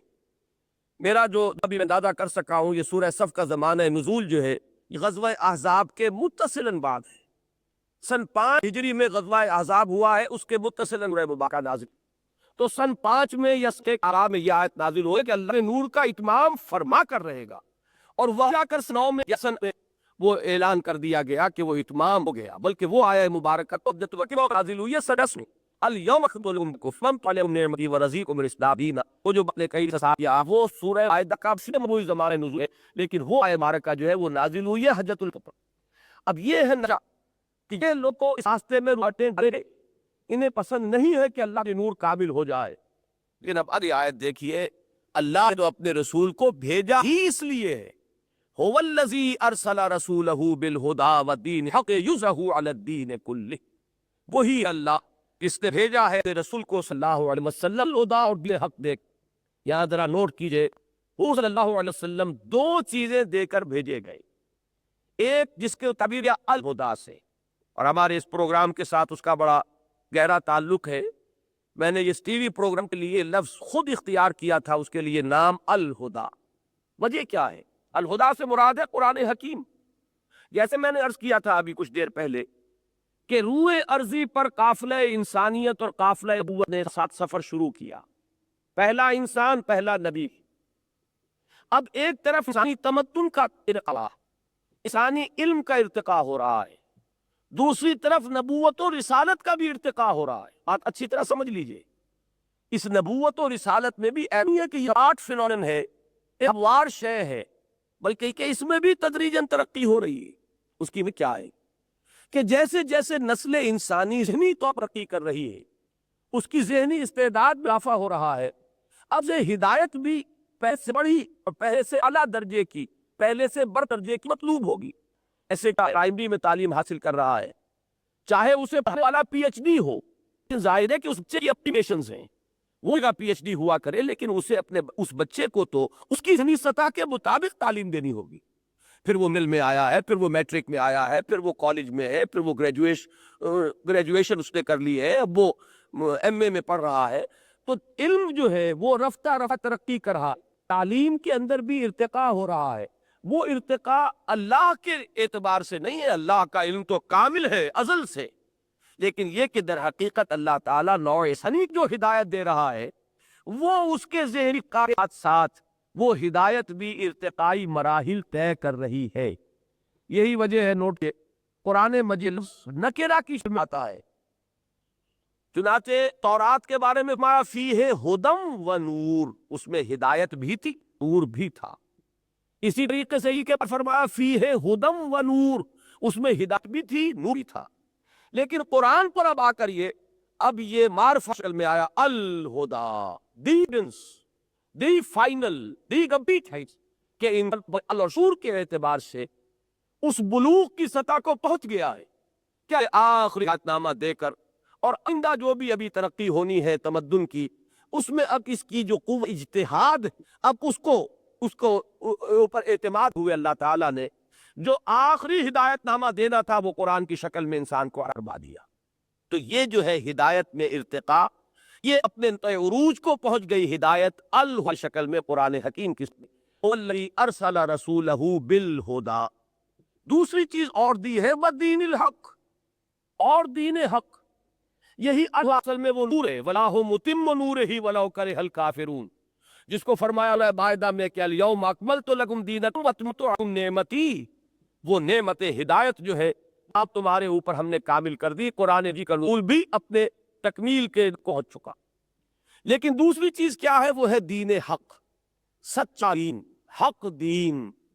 یہ اگرچہ یہاں مرب اضافی کی شکل میں ہے، اس لیے لفظی ترجمہ ہو سکتا ہے حق کا دین، اور ذات حق ہے اللہ، ذالک بأن اللہ هو الحق، اس معنی میں بھی مراد کرا ذات حق سبحانہ و تعالی کا دین۔ لیکن عام طور پر چونکہ یہ عربی میں ایک ہے شکل کہ ترکیب رفع کی شکل میں ترکیب توصیفی آتی ہے، صفت موصوف آ جاتے ہیں، تو اسی لیے ترجمہ ہوتا ہے اس کا دین۔ یہ دین کا ہے، ابھی سمجھیے یہ ہے وہ نظام جس کی بات میں کر رہا تھا کہ جیسے جیسے انسان نے تمدن ارتقاء کے راحل طے کیے، اس کا اجتماعی نظام جو ہے وہ بھی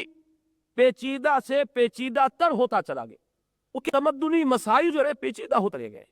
ایک زمانہ وہ تھا، اور دوسری بات یہ کہ اس کی انفرادیت کا دائرہ جو ہے وہ سوتا چلا گیا، اجتماعیت کا تسلط بڑھتا چلا گیا۔ میں اسے سلسلے وار بھی بیان کیا کرتا ہوں، غور کیجئے کہ ایک زمانہ وہ تھا کہ ہم غاروں میں رہتے تھے۔ اب ظاہر بات ہے کہ جب غاروں میں رہتا تھا انسان، نہ کوئی سڑکیں ہیں، نہ ان کی صفائی ہے، نہ اسٹریٹ لائٹس کا کوئی انتظام ہے، کچھ نہیں ہے، لہذا اجتماعیت گویا کہ ہے ہی نہیں۔ زیادہ سے زیادہ اجتماعی ہے کہ وہ ایک شخص جو گھر میں رہ رہا اس کے لیے اس کے بچے ہیں، وہ ایک فیملی کا کانسیپٹ تو ہوگا، اس سے زائد کچھ نہیں۔ لہذا اجتماعیت کوئی تصور نہیں تھا، انفرادیت انفرادیت تھی۔ ذرا آگے رہے ہم تو ایک قبائلی نظام کا تصور پیدا، ہمارا ایک قبیلہ ہے، اب اس قبیلے کو آپ بلونگ کرتے ہیں، اس قبیلے کی کچھ رسوم ہے، کچھ اس کی روایات ہیں، انسان کو ان کی پابندی کرنی پڑے گی،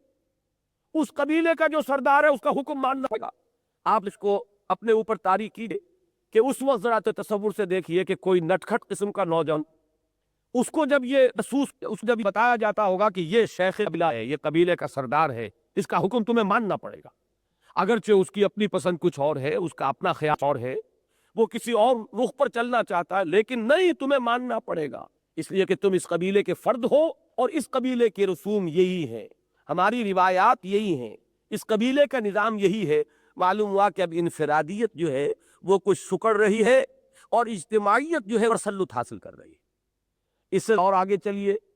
سٹی سٹیٹس قائم ہوئی کہ کئی قبیلے شہر میں آباد ہیں، جیسے کہ مدینہ منورہ میں قبیلے تھے، 3 یہودی اور 2 تھے کہ جو اصل عرب تھے، اوس اور خزرج۔ یہودی بنو قینقاع، بنو نذیر، بنو قریظہ، 3 یہودی قبیلے۔ اب آپ نوٹ کیجئے کہ ہر قبیلے کا اپنا قبائلی نام ہے، قبیلے کا شیخ ہے، ان کا سردار ہے، ان کی اپنی رسمیں ہیں، اپنی روایات ہیں، ایک تو ان کی پابند ہے۔ انہوں نے اب آپس میں جو طے کیا ہے، بین القبائلی معاملات کے لیے انہوں نے کچھ چیزیں طے کر لی ہیں، لہٰذا ایک کافی بندی آپ پر یہی ایک طرف آپ اپنے قبیلے کا قانون ماننا پڑے گا، چاہے آپ کی ظاہر رائے کچھ اور ہو، لیکن آپ اس قبیلے سے تعلق رکھتے ہیں۔ دوسرے یہ کہ جو یہ بین القبائلی معاملات کے لیے جو باتیں طے ہو گئی وہ بھی ماننی ہوں گی۔ اس میں خاص طور پر میں مثال دیتا ہوں کہ شاید ٹیم میں ہو کہ اوس اور خزرج کے مابین ایک بات طے تھی، ایک خزرجی 30 اوسیوں کے مراوی ہے، قتل کی صورت میں جو دیت ادا کی جائے گی، فرض کیجئے کہ ایک اوسی قتل کر دیتا ہے خزرجی کو تو 30,000 دینے پڑیں گے، اور خزرجی قتل کرتا ہے اوس کو صرف 10,000 دینے ہوں گے۔ اب آپ یہ کہ یہ بات طے کر لی، آخر اوس نے کیوں مانا کہ اوس کی جمعیت کم تھی، قبیلہ چھوٹا تھا، خزرج کا قبیلہ بڑا تھا، نفری زیادہ تھی، زیادہ طاقت تھی، تو انہیں ماننا تو پڑا، لیکن ان میں جو غیرت مند نوجوان ابھرتے ہوں گے ان کو کتنا برا لگتا ہوگا کہ اس کا مطلب یہ ہے کہ یہ خزرجی جو ہے اسی بستی میں رہنے والا، یہی کا یہ بھی پیدا ہوا، یہی میرا ہوا، اسی فضا میں پلا بڑھا، اسی میں یہ پلا بڑھا، کہ یہ مجھ سے 3 گنا صاحب عزت ہے، اس میں جا کے میری جان سمرا جاتا۔ گرچہ اس کو اس پر اپنے اندر ایک بات محسوس ہوتی ہو، لیکن اس کا نہیں کر سکتا، ماننا پڑے گا کہ یہ آپ یہ معاملہ تو کا ہے، جس نے آ کر مزید قبضہ پیدا کر دی۔ اس آگے چل کر بڑی بڑی دور آیا، یہ رومن امپائر ہے، امپائر ہے، یہ پرشین امپائر ہے، اب جو ہے شہنشاہ بیٹھا ہوا ہے، اس کے جو فیوڈلز ہیں 20,000 ساری سب ہیں، انہوں نے اس طریقے سے انسانی کو کچلا ہوا ہے، وہ ساری چیزیں آپ کے علم میں ہیں، جس خلاف بغاوت کی انسانوں نے، اور پھر وہ ڈیموکریسی کا ایک دور آیا کہ آخر یہ جو زمیندار ہے یا یہ جاگیردار ہیں یہ خدا بیٹھ گئے ہیں، جتنے وہاں پر کام کرنے والے ان کی رعیت شمار ہوتے تھے، چاہے وہ کھیت میں کام کر رہے ہوں، چاہے کرگے بیٹھے ہوئے کھدر بن رہے ہوں، امی کاری لوگ ہیں، ان کے کوئی حقوق نہیں ہے، اصل تو جگیردار کا ہے، یہ 5,000 منصبدار ہے، یہ 30,000 منصب ہے، یہ بیرن ہے، یہ لارڈ ہے، یہ فلاں ہے۔ اب یہ نظام جو ہے اس پر وہ امپائرز کے دم بڑپ ہوئے، معلوم ہوا کہ انسان ایک فرد جو ہے وہ اب کچلا گیا ہے، اس پر کتنے اس پر قبائلی نظام، ہماری ریت یہ، ہماری رسومات یہ ہے، ہماری روایات یہ ہیں، اس کے اوپر ایک اور نظام ہے، وہ سیاسی نظام، بادشاہت کا نظام، یہ ہے وہ تصور کیسے سے انسان آگے بڑھا، ایک طرف تو انفرادی کا دائرہ کرتا چلا گیا، دوسری طرف اجتماعیت کا تسلط بڑھتا گیا، اور تیسری طرف پیچیدگیاں پیدا ہوئی۔ پہلی پیچیدگی پیدا ہوئی جب اپنے کرنسی تصور اختیار کا، پہل کیا تھا کہ صرف بارٹر ہو رہا ہے، شخص نے زمین پر کام کیا ہے، اس نے گندم بوئی ہے، گندم پیدا کی ہے، اس کرگھے پر بیٹھا ہوا کپڑا بن رہا ہے، اس نے کپڑا اسے دیا اور گندم دے لی، بیچ میں کرنسی نہیں تھی، لہذا کیپٹلزم کا کوئی کانسیپٹ نہیں تھا۔ آخر گندم کتنی انسان روک لے گا، کتنا کپڑا اپنے پاس بار لا کر جو ہے وہ جمع کر لے گا، لیکن جب آپ نے سونے کا یہ چھوٹا سا ٹکڑا مساوی ہے اتنے 100 گز کپڑے کے، سونے کا سا ٹکڑا مساوی اتنے من گندم کے، تو اب وہ ہولڈنگ اور وہ جو ٹریڈنگ پاور ہے اس کا لوگوں کے پاس ہونے کا تصور پیدا ہوا۔ ایک بہت بڑی پیچیدگی ایچ جی ویلز نے رومن امپائر کے ذکر میں اس بات جو بڑی تفصیل کے ساتھ اور بڑے پیارے انداز میں ذکر کیا ہے کہ انسان نے جو کرنسی ایجاد کی ہے، کرنسی یہ تو پیپر کرنسی ہے آج جو ہمارے پاس ہے، یہ تو خیر بہت ہی زیادہ یہ ساری نیشن اور یہ ساری مصیبت جو ہے کی پردہ ہے، لیکن میں ذکر کر رہا ہوں جبکہ بنیادی کرنسی کا آغاز تھا، یہ ٹکڑا سونے کا یا یہ ٹکڑا چاندی کا جو اتنا وزن ہوگا اس کی اتنی قوت خرید مضمر ہے، اب بڑا آسان ہے، کوئی شخص اپنی تجوری میں سیر سونا جو ہے وہ رکھ لے، گویا کہ اس کے پاس ایک پرچیزنگ پاور ہے جس کی بنیاد پر مارکیٹ کو اوپر نیچے ادھر سے ادھر جس طرح چاہے منور کر سکتا ہے۔ تو اس نے لکھا ہے جی ولز نے کہ انسان کو معلوم ہے جب اس نے کرنسی ایجاد کی ہے کہ کتنی بڑی لعنت ہے کہ جو اس نے جس کا توقع نے اپنے لمٹ دیا ہے۔ پہلے مسئلہ صرف یہ ہوگا جبکہ وہ فیملی سسٹم تھا، عورت اور مرد کے درمیان توازن کیا ہو، عورت کے حقوق کیا ہے، مرد کے حقوق کیا ہے، جب وہ شوہر اور بیوی کی شکل کرے تو ان کے مابین حقوق و فرائض کا ایک عادلانہ منصفانہ نظام کیا ہوگا، یہ بھی ایک تمدن کا مسئلہ تھا۔ اس کے بعد جب یہ مسئلہ تو اب سرمایہ اور محنت اس کی ایک بڑی مصیبت پیدا ہو گئی، خاص طور پر انڈسٹریل ریولوشن نے آ کر اس کے اندر اتنے ڈائمنشن پیدا کر کہ ایک کے پاس سرمایہ کارخانہ لا رہے، ہزاروں آدمی اس کے پاس کام کر رہے ہیں، اب وہ جو کام کر رہے ہیں اور اس کے پاس جو سرمایہ ہے، ان دونوں کے نتیجے میں جو پروڈکشن، اس سرمایہ دار کا کتنا حق ہے اور مزدور کا کتنا حق ہے، کون شخص ہے کہ جو اس کا تعین کر سکے گا؟ یہی وہ چیزیں ہیں لا ینحل مسائل، کہ انسان جو ہے یا اس انتہا کو جاتا ہے یا اس انتہا کو جاتا، یا سرمایہ داری کے جو ہے وہ انسانوں کے اوپر مسلط ہو جاتی ہے، اور جب ان سے بڑھتا ہے تو پھر کہ پارٹی ڈکٹیٹرشپ کا توق جو ہے اپنے دل میں ڈال لیتا ہے، صرف یہ کہ سرمایہ دار کی لعنت سے نجات حاصل، لیکن یہ کہ پارٹی ڈکٹیٹرشپ جو ہے وہ اس کی مصیبت مبتلا ہو جاتا ہے۔ تیسرا مسئلہ یہ ہے کہ ایک طرف ریاست ہے، حکومت ہے، دوسری طرف اس کے سٹیزن ہیں، شہری ہیں۔ شہریوں کے حقوق کتنے ہیں اور ریاست کو آپ کتنا اختیار دینا چاہتے ہیں، اس میں کیا بیلنس ہے؟ اس میں انفرادی حقوق کی آزاد، فرد کے اختیار، فرد حقوق اور اجتماعی نظام کی مصلحتیں، ان دونوں میں بیان کیا ہو، یہ تین ہے انسانی اجتماعیات کے تقریباً ینحل مسائل۔ میں تقریباً اس لیے کہہ رہا ہوں کہ عقل انسانی انہیں حل نہیں کر سکی، ناممکن، اس لیے کہ انسان جب سوچتا تو وہ اپنے زمان و مکان کی حد سے باہر نہیں ہو سکتا، پھر یہ کہ خود وہ کہاں سے ہے، کس طبقے کو بلونگ کرتا ہے۔ مرد سوچے گا تو ایک مرد کی حیثیت سے سوچے گا، عورت سوچے گی تو وہ عورت کی حیثیت سے سوچ جو ہے اس کی، وہ اس کے پورے فکر کے اوپر غالب آ جائے گی۔ جب مزدور سوچے گا تو اسے تو اپنی مصلحت اور منفعت جو ہے وہ مد نظر رہے گی، سرمایہ دار سوچے گا تو اسے اپنے پرابلم سامنے نظر آئیں گے کہ اگر ہائر اینڈ فائر کا میرے پاس اختیار نہیں ہے تو میں کارخانہ نہیں چلا سکتا، اور میں نے کوئی مزدوروں کے لیے پابندی تو نہیں کی، چاہے کام کرے جو چاہے نہ کرے، میرے پاس تو اتنی ہے لیبر، ڈیلی لیبر میں یہ دے سکتا ہوں، ڈیلی کوئی کام کرنا کرے نہ کرنا چاہے نہ کرے۔ مزدور یہ کہتا ہے کہ یہ 1 مہینے بھی اپنا کارخانہ بند کر دے گا، بچہ بھوکا نہیں رہے گا، اور میرے یہ ہے کہ میں اگر 4 دن کام شروع تو میرے بچے بھوکے مرتے، لہذا ہم ایکول فوٹنگ پر نہیں ہیں۔ کہنے کو تو یہ کیا گیا کہ تمہیں بھی آزادی ہے، چاہو تو کام کرو تو نہ کرو، اور ہمیں بھی آزادی، ہم چاہے لاک آؤٹ کر دیں، ہر کارخانے کو چلائیں، یہ کارخانہ ہمارا ہے، محنت تمہاری ہے، تم آزاد اس میں آزاد ہیں، لیکن یہ کہ یہ تو بالکل ان ایکول مسئلہ، اس کو اگر آپ نے ظاہری آزادی کے لفظ میں اس طریقے سے حل کرنے کی کوشش کی تو بہت بڑا ہو جائے گا۔ یہ مسائل ہیں واقعی میں عرض کر دوں، کوئی شخص جب اپوزیشن اسٹینڈرز ہو رہے ہیں، وہ انسانی آزادی اور حریت اور اس کے حقوق، اور وہ جا کر بیٹھ جاتا ہے اوپر تخت پر، اب اس کی سوچ کچھ اور ہو جاتی ہے۔ اب اس کی مہتیں یہ ہے کہ آخر کی حفاظت ہے، وہاں پر سیفٹی لاز اگر نہ ہوں گے تو سازشوں کے دروازے کھل جائیں گے۔ اگر ہم لوگوں کی پریونٹیو ڈیٹینشن جو ہے اس کا راستہ جو ہے بند کر دیا تو بہت سے کیسز ایسے ہوتے ہیں پروف نہیں کیے جا سکتے، لیکن یہ الٹی یہ دھیان رکھے، اب وہ مصلحتیں سامنے آ جائیں گی۔ نتیجہ یہ ہے کہ انسان در حقیقت اس کا حل نہیں کر سکا، صرف ایک راستہ ہے کہ وہ نظام، تو اجتماعی نظام یا ہے اللہ نے، اور جو کامل ہو گیا محمد رسول اللہ علیہ وسلم پر، وہ ہے دین حق۔ کے حقوق کیا ہے؟ حکومت کے حقوق کیا ہے؟ معین۔ مرد کے حقوق کیا ہے؟ تشدد۔ عورت ذمہ داریاں کیا ہے؟ ہو کیا ہے؟ ٹیسٹ۔ مزدور کے حقوق کیا ہے؟ یہ تعین ہو گیا ہے۔ ایک سرمایہ جو ہے، سرمایہ کے لیے کتنی لیمیٹیشنز ہیں، کتنی آزادیاں ہیں، معین ہو گیا۔ یہ کام اللہ نے جب ان تمام چیزوں کا ایک نام دیا، اس مجموعی نظام کا نام ہے دین حق، اور یہ دین حق بھی مکمل ہو گیا محمد رسول اللہ صلی اللہ علیہ وسلم۔ آپ اور جیسے آئے هو الذی ارسل رسولہ بالہدی ودین الحق، وہ ہے اللہ جس نے بھیجا اپنے رسول کو صلی اللہ علیہ وسلم الہدا اور دین حق دے۔ اب الہدا کا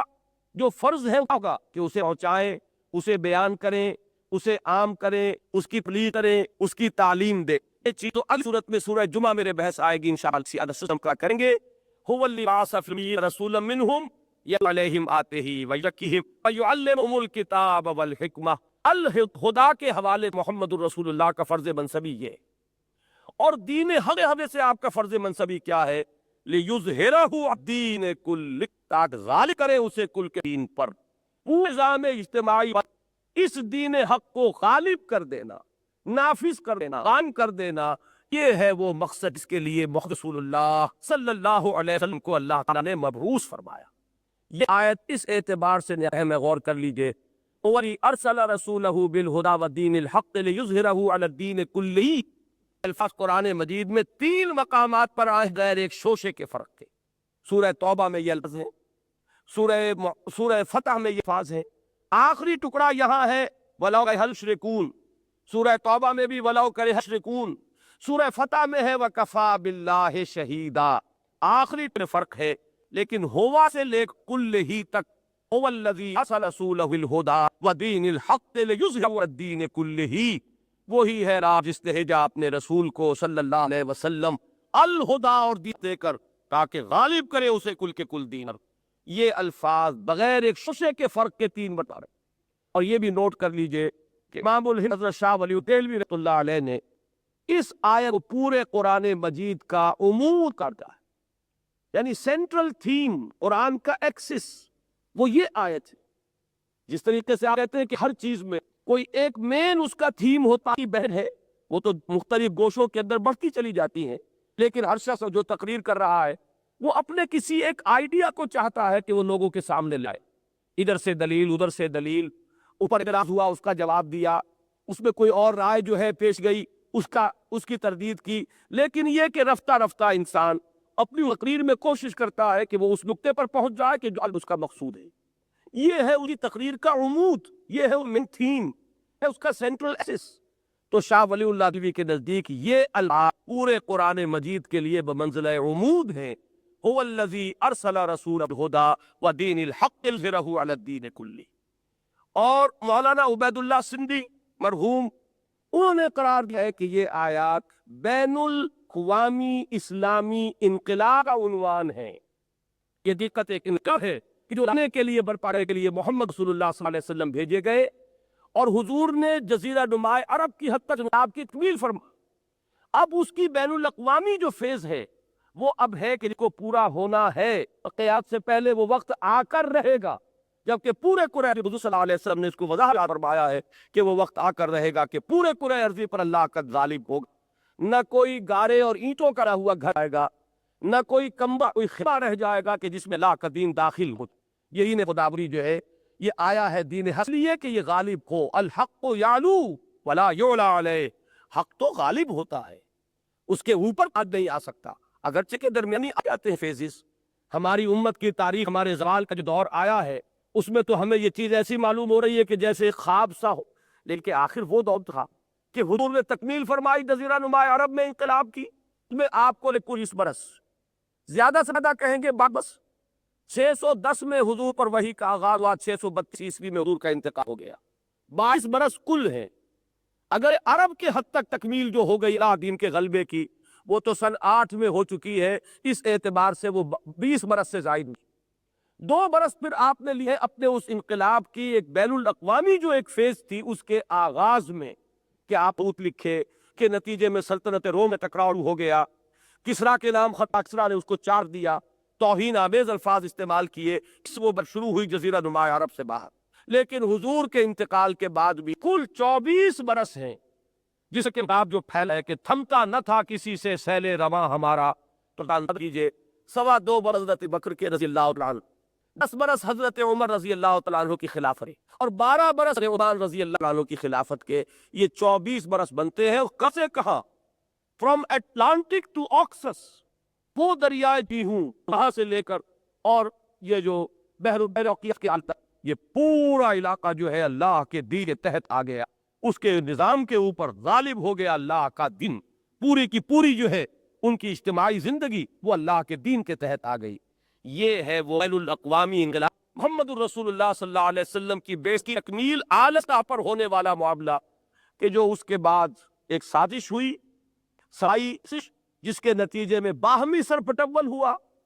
آپس میں اختلافات ہوئے، خانہ جنگی ہوئی،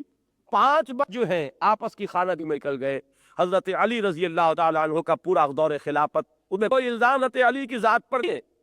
لیکن سازش ایسی تھی خراب ہوئی کہ اس نے مسلمانوں کو آپس میں لڑا دیا، اور اس سے میں یہ کرتا ہوں کہ موشن ٹوٹ گئے۔ گاڑی جب کسی چیز پر چڑھ رہی ہو تو آپ کو معلوم ہے کہ ایک دفعہ بریک لگ جائے تو وہ موشن ٹوٹتا ہے، وہ جو انقلاب محمدی کا سیلاب تھا اس کا موشن ٹوٹ گیا۔ اس کے بعد پھر جو اس میں زوال کا دور آیا ہے تو اس کی تاریخ میں اس وقت بیان کرنا میرے شے نہیں ہے، اس میں اور کون کون سے مراحل، لیکن بار جو آپ کو بتانا یہ ہے کہ یہ انقلاب مکمل ہو کر رہے گا عالمی سطح، اور قیامت پہلے اللہ کا یہ دین غالب ہوگا پورے کرۂ ارضی پر۔ یہ حضور صلی اللہ علیہ وسلم کی پیشگوئی ہے، اور در حقیقت بعثت محمدی کا مخصوصی وقت پورا ہوگا کہ پورے ارضی پر اللہ اسی طرح آ جائے۔ میں یہاں ایک مثال آپ کو دے رہا ہوں، تیغ انسانی میں آج تک یہ جو ورلڈ ڈومینیشن ہے، یہ عالمی غلبہ، اس کا تصور یا اسلام نے پیش کیا تھا اور یا کمیونزم اپنے ابتدائی دور میں اس نے بھی اپنی منزل یہ رکھی کہ پوری دنیا کے اوپر یہ نظام نافذ کرنا ہے۔ اگرچہ ہمارا معاملہ تو بہرحال الحمدللہ یہ رہا تھا، ہمارے دشمن بھی مانتے ہیں نظام کامل شکل میں حکم قائم فرمایا، وہ نظام انتہائی کامل شکل میں کم سے کم 30 برس قائم رہا، اس کے بعد اس میں ڈکلائن ہے، ڈکے کا پروسیس شروع ہوا ہے، اور وہ بھی ایک دم نہیں ہو گیا۔ یہ ہمارے دشمن جو ہے وہ ہماری تاریخ کی ایک بڑی مس انٹرپریٹیشن ہوتے، ایسا نہیں ہوا کہ وہ نظام ایک دم ختم ہو گیا، بلکہ تدریجاً اس میں ڈاؤن فال آیا ہے۔ لیکن بہرحال یہ سب مانتے ہیں کہ کم سے کم 30 برس وہ نظام دوران خلافت راشدہ ان اٹس پرسٹائن پیورٹی پورے خالص شکل نافذ رہا۔ لیکن یہ کہ ظاہر بات ہے کمیونزم یہ معاملہ تو آج تک نہیں ہوا، وہ تو آج تک یہ دعویٰ نہیں کرتے کہ جس معاشرے کا خواب ماں نے دیکھا تھا وہ آج بھی اسی وقت میں قائم ہوا، وہ کلاس سوسائٹی جس میں اسٹیٹ کا کانسیپٹ ہو جائے گا، یہ تصور تو آج تک بھی کہیں وہ ابتدائی جو انقلاب آیا تھا اور جو انیشل ریولوشنری فرور تھا رشیا کا، وہ بہت جلد ختم ہوا۔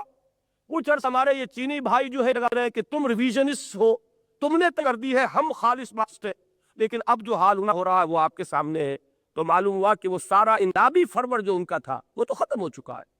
اب وہ اپنی اپنی جگہ پر ایک امپیریلزم ہے، امپیریلزم ہے، جس طریقے سے کسی زمانے میں ہمارا بھی ایک امپیریلزم بن گیا تھا، وہ ایک عرب امپیریلزم تھا، خاص طور پر جو دور ہے خلفائے بنی عباس کا، اس کا اکثر و بیشتر حصہ ہے وہ امپیریلزم ہے۔ لیکن یہ کہ ہمارا وہ کام پہنچا ایک دفعہ کم سے کم اپنی تکمیل کے مرحلے کو، اور اتنے بڑے ربے پر وہ نظام کم سے کم 20 برس قائم رہا۔ لیکن یہ جان لیجئے کہ بہرحال وہ ورلڈ ڈومینیشن اسلام کا وہ مقصود ہے، وہ منزل ہے کہ جہاں تک امت مسلمہ کو پہنچنا ہے، اور اس کے اوپر رکھ کر وہ اپنی محنت نہیں کرتی، جد و جہد نہیں کرتی، اس انڈیویجول کے لیے محنت نہیں کرتے اور کوشش نہیں کرتے، تو گویا کہ امت کی تاسیس کا جو اصل مقصد ہے وہ ان کے سامنے نہیں، اور اس کو انہیں اس کے ساتھ اپنے آپ کو آئیڈیفائی نہیں کیا۔ یہ ہے غایت قصویٰ، یہ ہے آخری منزل مقصود۔ وہ دین محمد الرسول اللہ صلی اللہ علیہ وسلم پر کامل ہوا، وہ دین جو اللہ نے محمد کو دے کر بھیجا، اسے غالب کرنا پورے کے پورے نظام زندگی، نظام اجتماعی پر، یہ تھا صدِ بعثت محمدی علی صاحب الصلاۃ والسلام۔ فرمایا وَلَوْ کَرِہَ الْمُشْرِكُونَ، چاہے یہ مشرکوں کو کتنا ناگوار ہو، انہیں تو پنوں گا۔ اور مشرک کے لفظ کو یہاں ذرا سا میں وقت آپ کا لوں گا، اچھی طرح پہچان لیجئے، میں اس کو پہلے بیان بھی کر چکا ہوں کہ مشرک صرف بت پرست کو نہیں کہتے۔ اگر آپ یہ سمجھ کے صرف وہی ہے کہ جس کے سامنے کوئی مورتی رکھی ہوئی اور وہ سجدہ کر رہا ہو یا ڈنڈوت کر رہا ہو وہی مشرک ہے، اس تصور کو ذہن سال دیجیے۔ شرک جو ہے وہ وسعت ہے، حضور صلی اللہ علیہ وسلم نے بتائی ہے۔ اگر آپ کے دل آپ نماز پڑھ رہے ہیں اور طبیعت کے اندر یہ خیال پیدا ہو گیا کہ چونکہ کچھ لوگ مجھے دیکھ رہے ہیں تو اچھی نماز پڑھوں، ذرا ٹھیک طریقے سے سجدہ کروں، سجدہ لمبا ہو گیا، حضور نے فرمایا صلی اللہ علیہ وسلم یہ بھی شرک ہے۔ واحد الفاظ میں فرمایا سرائی فقط اشرکا وسامہ یرائی فقط رکا وترکا یرائی فقط اشرکا، جس نے دکھاوے لیے نماز پڑھی اس نے شرک کیا، جس نے دکھا کے لیے روزہ رکھا اس نے شرک کیا، یہ دکھاوے لیے صدقہ و خیرات کیا اس نے شرک کیا۔ تو میں نے اصل میں اس انتہا سے اس انتہا تک جو کو یہ دو بتا دیے، اس کے درمیان خات پوری کیجئے۔ اس دور کا سب سے بڑا شرک تو اس وقت کے یونی سے شرک ہے، وہ ہے غیر اللہ کی حاکمیت کا تصور۔ اگر کسی لیے بھی حاکمیت تسلیم کر لی جائے گی تو وہی معبود ہے۔ توحید یہ ہے کہ حکم الا للہ، حکم دینے کا اختیار مطلق اللہ کے سوا کسی کو نہیں۔ رسول حکم دیتا ہے اللہ کے نمائندے کی حیثیت سے، اپنی ذات میں نہیں دے۔ چنانچہ صحابہ کرام کا تو یہاں تک حال تھا، آپ ذرا غور کیجئے، ایک ادنا کنیز حضرت بریرہ رضی اللہ تعالی عنہ، کنیز لونڈی حضرت عائشہ کی، وہ ایک صحابی حضرت مغیث وہ غلام تھے، ان کے قابل غلام مرد و عورت آپس میں نکاح ہے، تو ان کے مالک ہیں، ان کو اجازت ہے کہ آپس میں مناکحت ہوتی تھی، لیکن حضرت عائشہ نے حضرت بریرہ کو کر دیا تھا۔ اب وہ آزاد ہوئی اور شوہر غلام ہے، یہاں اسلامی قانون اختیار دیتا کہ وہ چاہے تو اب غلام شوہر کی نکاح میں چاہے نہ رہے، چونکہ سٹیج چینج ہو گیا ہے، اب یہ آزاد وہ غلام ہے۔ انہیں فیصلہ کیا کہ اب میں مغیرے میں نہیں رہوں گی۔ رضی اللہ تعالیٰ حضرت مغیث کو ان سے بہت محبت تھی، اب وہ حضور کے پاس آئے سفارش کروا لیے حضور بریرہ سے میں سفارش کیجئے کہ وہ میرے ہاں ہی رہے، اس لیے کہا حضور نے بتایا بریرہ حرج ہے اگر تم مغیثی کے گھر میں رہو۔ پھر وہ پوچھتی ہیں کہ حضور یہ مشورہ ہے یا حکم ہے؟ آپ نے فرمایا حکم نہیں ہے، مشورہ ہے۔ انہوں نے عرض کیا کہ حضور پھر یہ مجھے وہ نہیں، حکم ہوتا تو اللہ کے رسول کا حکم سے سرتابی کا سوال نہیں، لیکن اگر یہ مشورہ ہے تو ظاہر بات ہے خاص طور پر یہ مسئلہ جو ہے زر و شوق کا معاملہ ہے، اس میں تو نفسیاتی جو ہے کیفیات وہ خود ہی کو معلوم ہوتا ہے کہ نہ ہوتا ہے کہ نہیں، لیکن یہ کہ اگر حکم ہوتا تو یقیناً میں مانتی، چاہے کچھ بھی ہو، میری طبیعت کچھ بھی رجحان ہو، لیکن میں مانتی، لیکن اگر صرف مشورہ ہے تو میں نہیں مانتا۔ یہ ہے وہ فرق کہ جو ادنا صحابیات میں سے وہ صحابیہ جو ہے وہ بھی کر رہی کہ حکم محمد دیں گے صلی اللہ علیہ وسلم تو آپ کے نمائندے کی حیثیت سے دیں گے، مشورہ اگر ہے تو وہ ذاتی حیثیت میں ہے، اس ذاتی حیثیت کے مشورے میں بھی یہ تو بہت اونچ بات ہو کہ کو بھی قبول کر لے اور اسے رد نہ کرے، لیکن بہرحال فرق رہے گا اللہ کے نمائندے کی حیثیت سے، اس کو تو چاہے وہ آپ کے ذات کے خلاف ہو، ذوق کے خلاف ہو، اسے ہر صورت میں ماننا۔ تو یہ جو حکم دینے کا اختیار ہے مطلق وہ صرف اللہ ہے، چنانچہ یہ بات انہیں مجمع بیان کر دی گئی، رسول حکم دیتا ہے اللہ کے نمائندے کی حیثیت سے، وَأَرْسَلْنَا مِن رَّسُولٍ إِلَّا لِيُطَاعَ بِإِذْنِ اللَّهِ، ہم نے نہیں بھیجا کسی رسول کو اور یہ کہ اس کا حکم مانا جائے اللہ کے حکم سے، یہ ہے اللہ کے حکم کا معاملہ، اختیار مطلق اللہ کا۔ جہاں آپ نے یہ اختیار مطلقاً کسی اور کے لیے مان لیا، آپ نے اس کو اللہ کے برابر کر دیا، وہ اب اللہ کا شریک بن گیا۔ لا یشرک فی حکمہ احدا، اللہ کے اس حکم کی طرف کسی کو بھی شریک کرنے کے لیے تیار نہیں۔ اب آپ غور کیے، یہ جو حاکمیت کا تصور ہے ہمارے سارے اجتماعی نظاموں کی اصل جڑ یہ ہے۔ ایک نظام وہ ہے جسے آپ کہتے ہیں مونارکی، بادشاہت کا نام، اس میں اختیار ہے وہ کسی فرد، کسی خاندان، اور اس خاندان کا نمائندہ وہ فرد ہے۔ جیسے کہ آپ معلوم ہے سعودی عرب میں خاندان ہے، یہاں بھائی ہیں جن کے نمبر لگے ہیں کہ اس کے بعد وہ اور اس کے بعد وہ اور اس کے بعد وہ بیٹوں کی طرف ہے، معاملہ بھائیوں کی طرف ہے، لیکن یہ کہ حکومت اس خاندان کی ہے، آل سعود کی حکومت ان کے ہاتھ میں اختیار ہے۔ یہ دوسری بات ہے کہ وہ بہرحال اللہ کے احکام کو بھی نافذ کرتے ہیں، شرعی احکام بھی وہ نافذ کرتے ہیں، چاہے مالی معاملے کے اندر انہیں سعودی عرب کو جو ہے وہ اپنی ذاتی دولت سمجھا ہوا ہے۔ یہی وہ چیز ہے کہ جہاں پر کہ وہ اصل میں جو دین کا تصور ہے حکومت کا اور ریاست کا، اس سے مجموعہ نظام ہے ان کا، وہ بالکل الگ ہوتا ہے، سطح پر اس کا تعلق دین کے نظام کے ساتھ نہیں۔ ہاں یہ ہے کہ ہاتھ جا چوری پر اور زنا کرنے والا شدہ ہے تو رجم کر دیا جائے گا، حدود اور تعزیرات جو ہے انہیں وہ اسلام کی ہے، لیکن یہ نظام جو ہے معاشی وہ تو ظاہر ہے کہ خزاندہ ہے، ارباب ڈالر جو ہے ان کے ایک ایک محل کے مل جاتے ہیں، یہ صورتحال ہے۔ تو یہ تو بہرحال اسلام کا نظام حکومت نہیں ہے۔ وہ معاملہ جو ہے بادشاہت میں یہ کہا کرتا ہوں کہ بادشاہ اصلاً اسلام میں حرام نہیں ہے، اس لیے کہ وہ بادشاہت وہ حضرت داؤد حضرت سلیمان والی بادشاہت تو حرام نہیں۔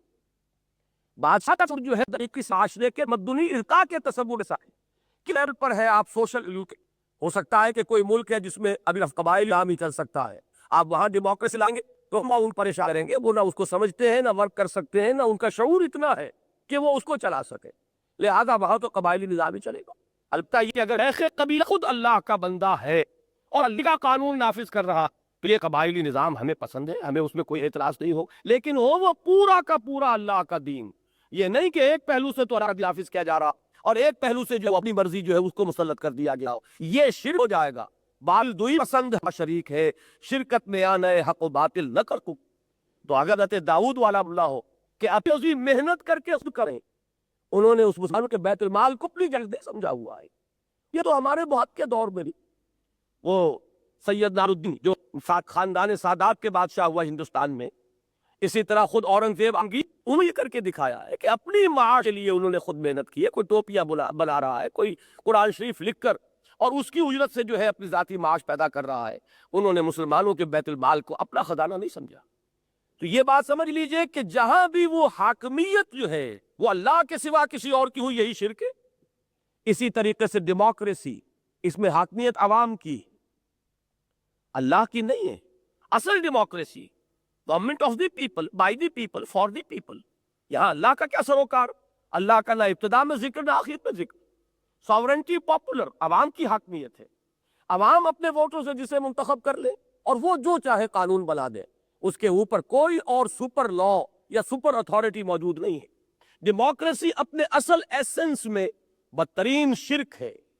اسی طریقے سے بادشاہت اپنی اس کیفیت میں کہ اختیار مطلق بادشاہ کا ہو جائے بدترین شرک ہے۔ تو جہاں ان میں سے کوئی نظام قائم ہوگا، جہاں وہ پسند کریں گے ٹھنڈے پیٹوں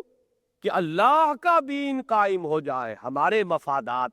ہماری منفعتیں، ہمارا عیش، ہمارے اختیارات وہ جو ہے ہم سے چھین لیے جائیں اور یہ سارے اختیارات جو ہے کلیتاً اللہ کو دے دیے جائیں، یہ کبھی بھی انہیں گوارا نہیں ہوگا۔ کشمکش ہوگی، تصادم ہوگا، اس میں مقابلہ ہوگا، اس میں وہ مرحلہ بھی آئے گا کہ جان ہتھیلی پر رکھ کر میدان میں آنا پڑے گا۔ اس کے بغیر کوئی بھی باطل نظام اپنی جگہ چھوڑنے کے لیے تیار نہیں ہوتا۔ یہ ہے اس ٹکڑے کے معنی وَلَوْ كَرِهَ الْمُشْرِكُونَ، چاہے یہ مشرکوں کو کتنا ہی ناگوار ہو، چاہے وہ کتنی ہی مخالفت کرے، چاہے کتنی ہی رکاوٹیں ڈالے، چاہے کس طریقے سے ہتھ کنڈوں سے وہ راستہ روکنے کی کوشش کریں، لیکن اللہ نے اپنے رسول محمد صلی اللہ علیہ وسلم کو الہدا اور دین حق دے کر بھیجا ہی اس لیے ہے کہ وہ اسے غالب کریں کل کے کل نظام زندگی پر، کل کے کل اجتماعی نظام پر۔ اب اگلی آیت پڑھیے۔ یہ کام جیسا کہ ہر شخص جانتا ہے آسان نہیں ہے، جیسا کہ میں نے ابھی عرض کیا جان جوکھوں کا کام ہے۔ اس کے لیے ایک مرحلہ وہ بھی ہوگا کہ پہلے دعوت دی جائے، دعوت اور تبلیغ، لوگوں کو ذہناً اللہ کے دین کا قائل کیا جائے، لوگوں کو ذہناً کنورٹ کیا جائے، واقعتاً قلب و ذہن سے تسلیم کرے اللہ کے دین کو۔ جو ان میں سے اس کے تیار ہو جائے انہیں جمع کیا جائے، انہیں آرگنائز کیا جائے، ان کی تربیت کی جائے۔ یہ میں ایک جملے میں انقلابی ایک فیز ہے کہ جس کو آپ کے سامنے بیان کر رہا ہوں۔ کسی بھی انقلاب کے لیے پہلے ایک انقلابی دعوت ہے، اس فکر کو پھیلانا ہے، اسے عام کرنا ہے، ذرائع ابلاغ اتنے اویلیبل ہو ان کے ذریعے سے اس انقلابی فکر کو لوگوں تک پہنچانا، یہ پہلا مرحلہ ہے۔ اور لوگ کو اس کے قبول کریں، جو اس ساتھ متفق ہو جائے، جو ہم بن جائے، انہیں آرگنائز کرنا ہوگا، منظم کرنا ہوگا۔ ایک طاقت وہ بنیں گے تنظیم سے۔ اور تیسرا درجہ پھر ان کی تربیت کا ہے، وہ میچور ہو، پختہ ہو، ان میں قربانی دینے کا مادہ پیدا ہو جائے، ان کے اندر ایک رسم ڈسپلن کی پابندی پیدا ہو جائے۔ اور اس کے بعد مرحلہ آئے گا اس نظام کے ساتھ ٹکراؤ کا۔ اس ٹکراؤ میں ایک فیز وہ بھی ہے کہ جسے آج کل ہم کہتے ہیں پیسو ریزسٹنس، کہ جو بھی نظام قائم ہے اس کی قوت بہت ہے، اس کے اختیارات بے پناہ ہیں، اس کے پاس جیلیں ہیں، اس کے پاس پھانسی کے پھندے ہیں، اس کے پاس فائرنگ سکواڈز ہیں، اس کے پاس نہ معلوم کیا کچھ ہے۔ تو پہلا فیز یہ ہوگا کہ کسی بھی ابھرتی ہوئی انقلابی طاقت کو وہ کچلنا چاہیں گے، وہ پرسیکیوشن کے ذریعے سے، تشدد کے ذریعے سے، وہ چاہیں گے کہ ان کے اعصاب کو اس طریقے سے توڑ کر رکھ دیں، ان کی قوت ارادی کو ختم کر کے رکھ دیں۔ لیکن یہ مرحلہ ہوتا ہے انقلاب میں جسے کہا جاتا ہے پیسو ریزسٹنس، مار کھاؤ ہاتھ مت اٹھاؤ، ٹیک اٹ، پرسیکیوشن کو جھیلو، برداشت کرو، لیکن خود انتہائی پیسفل، تمہارا ہاتھ بھی نہ اٹھے اپنے سیلف ڈیفنس کے اندر۔ یہ وہ فیز ہے جو سیرت محمدی صلی اللہ علیہ وسلم میں ہمیں نظر آتا ہے کہ پورے 12 برس جاری رہا ہے۔ مکی دور میں مسلمانوں کو جس طرح ستایا گیا وہ داستانیں آپ کے سامنے ہیں، سیرت کی کتابیں آپ نے پڑھی ہوں گی، صحابہ کرام نے کیسی کیسی سختیاں جھیلی ہیں، دہکتے ہوئے انگارے زمین پر بچھا کر اور ان پر ایک شخص کو لٹایا جا رہا ہے۔ وہ شخص آپ سوچئے کہ اگر اسے اجازت ہوتی ہاتھ اٹھانے کی تو ڈیسپریٹ انسان میں اتنی طاقت آ جاتی ہے کہ کم سے کم 2-4 کو مار کر تو مرتا، لیکن اجازت نہیں۔ حکم ہے کفو ایدیکم، اپنے ہاتھ بندھے رکھو، روکے رکھو، تمہیں اجازت نہیں ہے۔ البتہ یہ کہ جب وہ فیز آتا ہے معلوم ہوتا ہے کہ اب ہمارے پاس طاقت اتنی ہے کہ ہم اس نظام باطل پر قرب کاری لگا سکیں، مقابلے میں آ سکیں، تو پھر یہ تسلیم کا دوسرا فیز آتا ہے اور وہ ہے ایکٹیو ریزسٹنس۔ کہیں سے آگے بڑھ کر اس نظام کی کسی دکھ پھرک کو چھیڑو جس کے نتیجے میں وہ اپنی پوری طاقت کے ساتھ ریلیٹ کرے گا، اور یہ وقت ہوگا کہ جس میں جان ہتھیلی پر رکھ کر میدان ہوگا۔ یہ 3 فیزز ہیں لبی تصدم اور ٹراؤ کے، تو ہمیں سیرت محمدی صلی اللہ علیہ وسلم میں بتمام و کمال نظر آتے ہیں۔ اس کے فیزز کو قرآن مجید جہاد اور قتال سے تعبیر کرتا ہے۔ پہلے 5 فیزز جو ہیں وہ جہاد کے ہیں۔ دعوت آپ دے رہے ہیں، جان پئی ہے، مال کھپ رہا ہے، وقت لگ رہا ہے، صلاحیتیں صرف ہوں گی، آپ تیار کر رہے ہیں کچھ نوجوانوں کو جو اعلیٰ علمی سطح پر دین کی دعوت پیش کر سکیں، یہ سارا کام جو ہے جہاد میں شامل ہے۔ وہ جہاد جس کا کہ کل ہم ذکر پڑھ چکے کہ اس کے لیے محنت کرو اور کوشش کرو، لِيَكُونَ الرَّسُولُ شَهِيدًا عَلَيْكُمْ وَتَكُونُوا شُهَدَاءَ عَلَى النَّاسِ، جس کے لیے وہ حدیث میں نے کل آپ کو سنائی تھی کہ من جاءہ الموت وهو يطلب العلم ليحيي به الاسلام فبينه وبين النبيين درجة واحدة في الجنة، جس شخص کو موت آئے اس حال میں کہ وہ ابھی علم حاصل کر رہا تھا لیکن نیت اس کی یہ تھی کہ وہ اللہ کے دین کو کا احیاء کرے گا، زندہ کرے گا، وہ شخص اگر اسی حالت میں، اسی دور میں، اسی مرحلے میں اسے موت آ گئی ہے، تب بھی اس کے اور نبیوں کے درمیان جنت میں صرف 1 درجے کا فرق رہ جائے گا۔ یہ تیاریاں ہیں، اعدوا لهم ما استطعتم، امکانی حد تک تیاریاں کرو۔ یہ تیاری مکے میں ہو رہی ہے، دعوت ہو رہی ہے، تبلیغ ہو رہی ہے، مسلمانوں کو عادی بنایا جا رہا ہے ڈسپلن کا کہ جو قول آئے فوراً حاضر ہو جائے۔ وہ جو میں نے کل اشعار آپ کو سنائے تھے کہ واپس نہیں پھیرا کوئی فرمان جنوں کا، تنہا نہیں لوٹی کبھی آواز جرس کی، خیریت جاں راحت تن صحت دامہ، سب بھول گئی مصلحت اہل ہوس کی۔ جب تک کہ اس کے خوگر نہ ہو جائیں لوگ کہ جب بھی پکارا جائے لبیک کہتے ہوئے حاضر ہو جائے، پھر ان کی اپنی تربیت ہوئی ہو، انہوں نے مجاہدہ کیا ہو اپنے نفس سے، انہوں نے اپنی ذات پر اللہ کے دین کو نافذ اور قائم کیا ہو جس حد تک بھی ان کے لیے ذاتی سطح پر ممکن ہے۔ یہ جماعت جب تیار ہوگی تو پھر وہ اگلا فیز آتا ہے کہ اب کسی اعتبار سے اس نظام باطل کے خلاف کوئی ڈائریکٹ ایکشن، کوئی ایڈوانس کی شکل اختیار کی جائے، اور اس کے نتیجے میں پھر وہ وقت بھی آئے گا کہ پھر انسان کو اپنی جان ہتھیلی پر رکھ کر میدان میں آنا ہوگا۔ اس کو ہم کہیں گے قتال فی سبیل اللہ۔ لہذا آپ ذرا دیکھیے ان 2 آیات کو صرف دوبارہ پڑھیے۔ یریدون لیطفئوا نور اللہ بافواہہم واللہ متم نورہ ولو کرہ الکافرون هو الذی ارسل رسولہ بالہدی ودین الحق لیظہرہ علی الدین کلہ ولو کرہ المشرکون۔ اب آگے پڑھیے، یا ایھا الذین آمنوا هل ادلکم علی تجارۃ تنجیکم من عذاب علیم۔ اے اہل ایمان، اے ایمان کے دعوے دارو، بات وہیں سے شروع ہو رہی ہے جہاں سے کل ہوئی تھی، یا ایھا الذین آمنوا، یا ایھا الذین آمنوا ارکعوا واسجدوا واعبدوا ربکم وافعلوا الخیر لعلکم تفلحون وجاہدوا فی اللہ حق جہادہ۔ یہاں بات وہی ہے لیکن ایک دوسرے انداز میں کہی گئی، اہل ایمان کیا تمہیں وہ کاروبار بتائیں، وہ تجارت جو تمہیں دردناک عذاب سے چھٹکارا دلا دے۔ اگر جہنم سے بچنا چاہتے ہو، کل میں نے عرض کیا تھا، جس کی آنکھیں کھل گئی ہوں، جسے وہ جہنم نظر آ رہی ہو، جسے موت کے پار جو ہے وہ آگ دہکتی ہوئی محسوس ہو رہی ہے، اس کے لیے تو اب زندگی کا سب سے بڑا مسئلہ یہ ہوگا کہ اس جہنم سے بچا جائے۔ اس کے لیے زندگی کا سب سے بڑا مسئلہ یہ ہے کہ کسی طرح جنت میں داخلہ مل جائے۔ ایک حدیث جو میں نے اسی جمعے میں بیان کی تھی جامع الصفا میں، کہ حضرت معاذ بن جبل رضی اللہ تعالیٰ عنہ حضور سے ایک سوال کرتے ہیں، اذن لی، حضور ذرا مجھے اجازت دیجئے، ان اسألک عن شیء قد امرضتنی واسقمتنی واحزنتنی، میں ایک بات آپ سے پوچھنا چاہتا ہوں جس نے مجھے بیمار کر کے رکھ دیا ہے، جس کی دھن مجھ پر سوار ہو گئی، میں سخت غم زدہ ہو گیا ہوں اس بات کی وجہ سے۔ اور حضور نے جب فرمایا کہ سل ما شئت، سل ام ما شئت، پوچھو جو پوچھنا ہے، تو اب وہ پوچھتے ہیں کہ حضور صلی اللہ علیہ وسلم مجھے تو آپ حدثنی بعمل، مجھے تو آپ وہ عمل بتا دیجئے یدخلنی الجنہ، جو مجھے جنت میں داخل کر دے، لا اسألک عن شیء غیرہا، مجھے اس کے سوا آپ سے اور کچھ نہیں پوچھنا۔ یہ فکر دامنگیر تھی صحابہ کرام کو، اور میں نے وہاں بھی عرض کیا تھا، اس وقت آپ سے بھی عرض کر رہا ہوں کہ ذرا اپنے گریبانوں میں ہم جھانکیں کہ کتنا تضاد ہے۔ ہمیں جہنم سے چھٹکارا پانے کی وہ فکر دامنگیر نہیں۔ اگر تو کچھ تھوڑی بہت نماز روزے کی توفیق ملی ہے تو ہم سمجھتے ہیں کہ ہم 30 بار خواہ ہیں، دین کا جو بھی ہے تقاضا وہ ہم پورا کر رہے ہیں اور جنت ہمارا پیدائشی حق ہے۔ جو یہ نہیں کرتے ہمارے عوام الناس، وہ بھی چونکہ انہیں کچھ شعراء نے، کچھ نعت گوں نے طرح طرح کی جو ہے وہ باتیں جو ہے ان کو سنا کر، اور انہیں سلا دیا ہے لوریاں دے دے کر کہ خواب سے بیدار ہوتا ہے ذرا محکوم اگر، پھر سلا دیتی ہے اس کو حکمراں کی شاعری کہ جو کچھ بھی ہے لیکن تیرے محبوب کی امت میں ہے۔ لہذا جنت تو گویا کہ ہمارا پیدائشی حق ہے۔ کہاں حال یہ ہے کہ حضرت معاذ بن جبل چوٹی کے صحابہ میں سے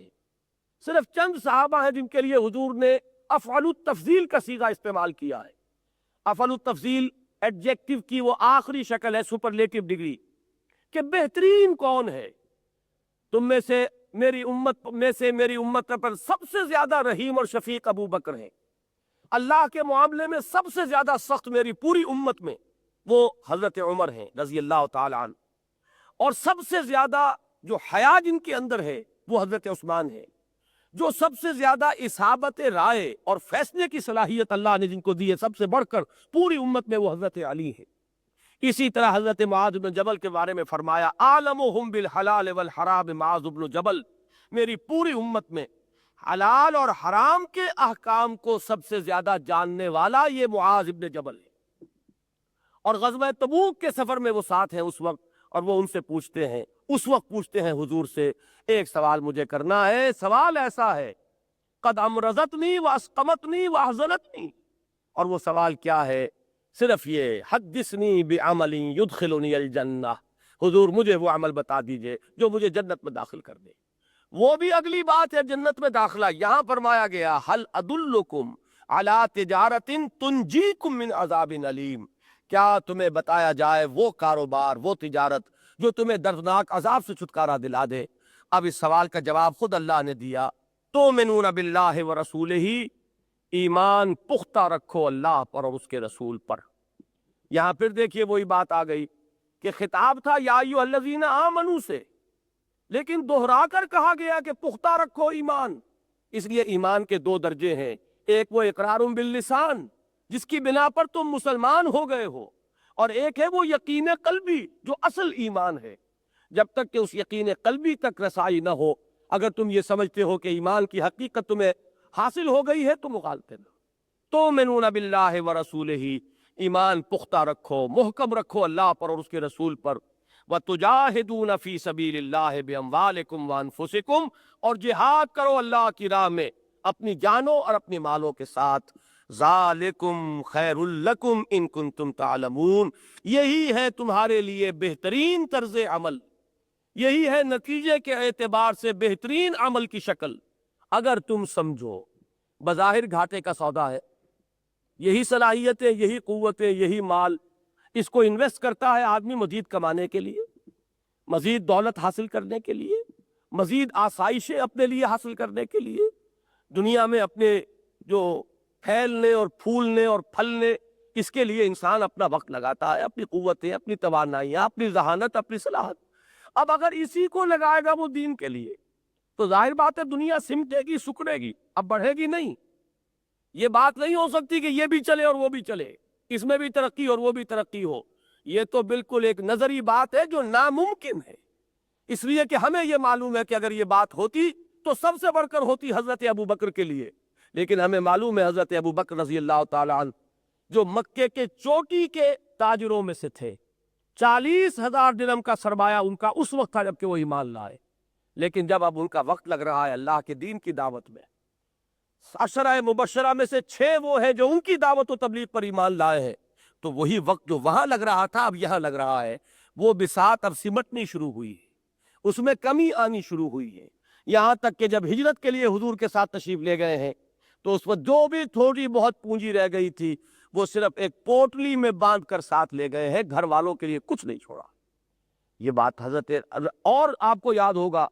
کہ جب وہ بیعت خلافت ہوئی ہے تو اگلے دن حضرت ابو بکر چند کپڑے کے تھان اپنے ہاتھ پر ڈال کر، جیسے عام پھیری والا، معمولی کوئی پھیری والا جو ہے کہیں آپ کی گلیوں میں آوازیں لگاتا پھرتا ہے، وہ کام کرنے کے لیے حضرت ابو بکر گھر سے نکلے تھے کہ حضرت عمر نے انہیں روکا ہے کہ یہ آپ کہاں چلے، آپ تو اب امیر المومنین ہیں۔ تو فرماتے ہیں کہ آخر میرا اپنا پیٹ بھی ہے، میرے بال بچے بھی ہیں۔ تب حضرت عمر نے پھر وہ مجلس شورا کو جمع کیا، مشورہ کیا کہ اگر یہ اپنی اس معاش کے دھندے میں لگے رہیں گے، یہ پھیری کریں گے کپڑے کی اور ہاتھ پر ٹھان لے کر بازار کے اندر چکر لگائیں گے، تو یہ اس امت کے کاروبار کو کون سنبھالے گا؟ تب مجبور کیا گیا کہ آپ اپنا ایک روزینہ لیجئے بیت المال سے۔ اب جیسے کہ یتیم کا ایک جو بھی ولی ہوتا ہے اس کے لیے بھی شریعت میں حق ہے کہ وہ یتیم کے مال میں سے بقدر ضرورت لے سکتا ہے، اس لیے کہ وہ اس کی کفالت کر رہا ہے، اس کی خبر گیری کر رہا ہے، اس کی دیکھ بھال رہا ہے۔ اسی طریقے سے آپ کے لیے بھی جائز ہے، یہ حرام نہیں ہے کہ آپ اپنی جو معاشی ضروریات ہے وہ مسلمانوں کے بیت المال سے لیں۔ تب وہ بمشکل کوئی تھوڑا سا انہوں نے وظیفہ جو ہے قبول کیا، تو اندازہ کیجئے کہاں تھے ابو بکر، مکے کے سب سے بڑے تاجروں میں سے ایک تاجر، اور کہاں پہنچ گئے ابو بکر؟ تو معلوم یہ ہوا کہ یہ بالکل 2 اور 2 4 کی طرح کی بات ہے کہ اس دنیا کے اعتبار سے یہ گھاٹے کا سودا ہے۔ یہ نہ سمجھیے، میں آپ کو یہ دھوکہ نہیں دینا چاہتا کہ آپ اس راستے پر آئیں گے تو آپ کی دنیا میں بھی برکتیں ہوں گی اور دین کے اندر تو ہو ہی جائے گا معاملہ، یہ صرف دھوکے کی بات ہوگی۔ ظاہر بات ہے کہ سیدھی مسئلہ یہ ہے کہ آپ کے پاس جو بھی توانائی، جو صلاحیت، جو قوت ہے، جو اس وقت لگ رہی ہے کل کی کل دنیا بنانے کے لیے اور پیسہ کمانے کے لیے، جب اس میں سے آپ ایک حصہ نکالنا شروع کریں گے، اور اگر آپ کا وہ جذبہ پروان چڑھتا چلا جائے گا تو رفتہ رفتہ ہوگا یہ کہ زیادہ سے زیادہ وقت آپ کا لگے گا، زیادہ سے زیادہ صلاحیتیں اس دین کے کام میں لگیں گی، تو دنیا کی بساط لازماً طے ہونی شروع ہو جائے گی۔ وہ جتنی پھیلی ہوئی ہے وہ سکڑے گی، مختلف گوشوں سے وہ طے ہونی شروع ہو جائے گی، اور ہو سکتا ہے کہ وہ وقت بھی آ جائے۔ آخر کوئی وجہ تھی کہ قرآن مجید میں یہ پیشگی تنبیہیں دی گئی ہیں، وَلَنَبْلُوَنَّكُمْ بِشَيْءٍ مِّنَ الْخَوْفِ وَالْجُوعِ وَنَقْصٍ مِّنَ الْأَمْوَالِ وَالْأَنفُسِ وَالثَّمَرَاتِ۔ مسلمانوں کان کھول کر سن لو، ہم لازماً آزمائیں گے تمہیں۔ خوف کی کیفیت بھی آئے گی، جان و مال کے نقصانات بھی ہوں گے، فاقہ بھی ہوگا، بھوک بھی ہوگی، یہ ساری کیفیات اور محنتیں جو ہیں اس کے جو پھل ہیں، اس کے جو نتائج ہیں، تمہاری نگاہوں کے سامنے اجڑیں گے کہ تم نے بڑی محنت سے کھیت بویا تھا، سینچا تھا اس مٹی کو، لیکن ایک وقت آیا کہ پوری کھیتی اجڑ گئی، دشمن نے آ کر اسے پامال کر دیا ہے۔ تم نے بڑی محنت سے وہ فصل کے لیے اہتمام کیا تھا، لیکن جب فصل کھجور کا اتارنے کا وقت آیا ہے تو ادھر پکار آ گئی ہے تبوک کی طرف نکلنے کے لیے، نکلو اللہ کی راہ میں، انفروا خفافا وثقالا وجاہدوا فی سبیل اللہ باموالکم وانفسکم، اور تمہیں نظر آ رہا ہے کہ پکی ہوئی فصل جو ہے یہ برباد ہو جائے گی، اس لیے کہ اس کا اب اتارنے والا کوئی نہیں رہے گا۔ تو یہ امتحانات لازماً آ کر رہیں گے، لیکن اگر حقیقت پر نگاہ ہے تو یہ بڑے سے بڑا گھاٹا بھی اصل میں نفع ہے۔ یہاں کا گھاٹا وہاں کا نفع ہوگا، یہاں ڈیبٹ ہو رہا ہے تو وہاں کریڈٹ ہوگا۔ جو کچھ کے آخرت کے لیے کمانا ہے اس کے لیے محنت یہاں کرنی ہے، جیسے کہ حضور نے فرمایا الدنیا مزرعۃ الآخرہ، یہ دنیا ہے آخرت کی کھیتی، بوگے یہاں کاٹو گے وہاں۔ یہ اگر ہے تمہارا نقطہ نظر تو پھر یہاں فاقہ بھی آئے گا تو دل کو ایک اطمینان ہوگا کہ یہ فاقہ آیا ہے تو اللہ کی راہ میں آیا ہے، میری اس محنت کی وجہ سے آیا ہے، یہ میرے جان و مال کے لیے اگر یہ خطرات آئے ہیں تو میرا اپنا چوائس ہے،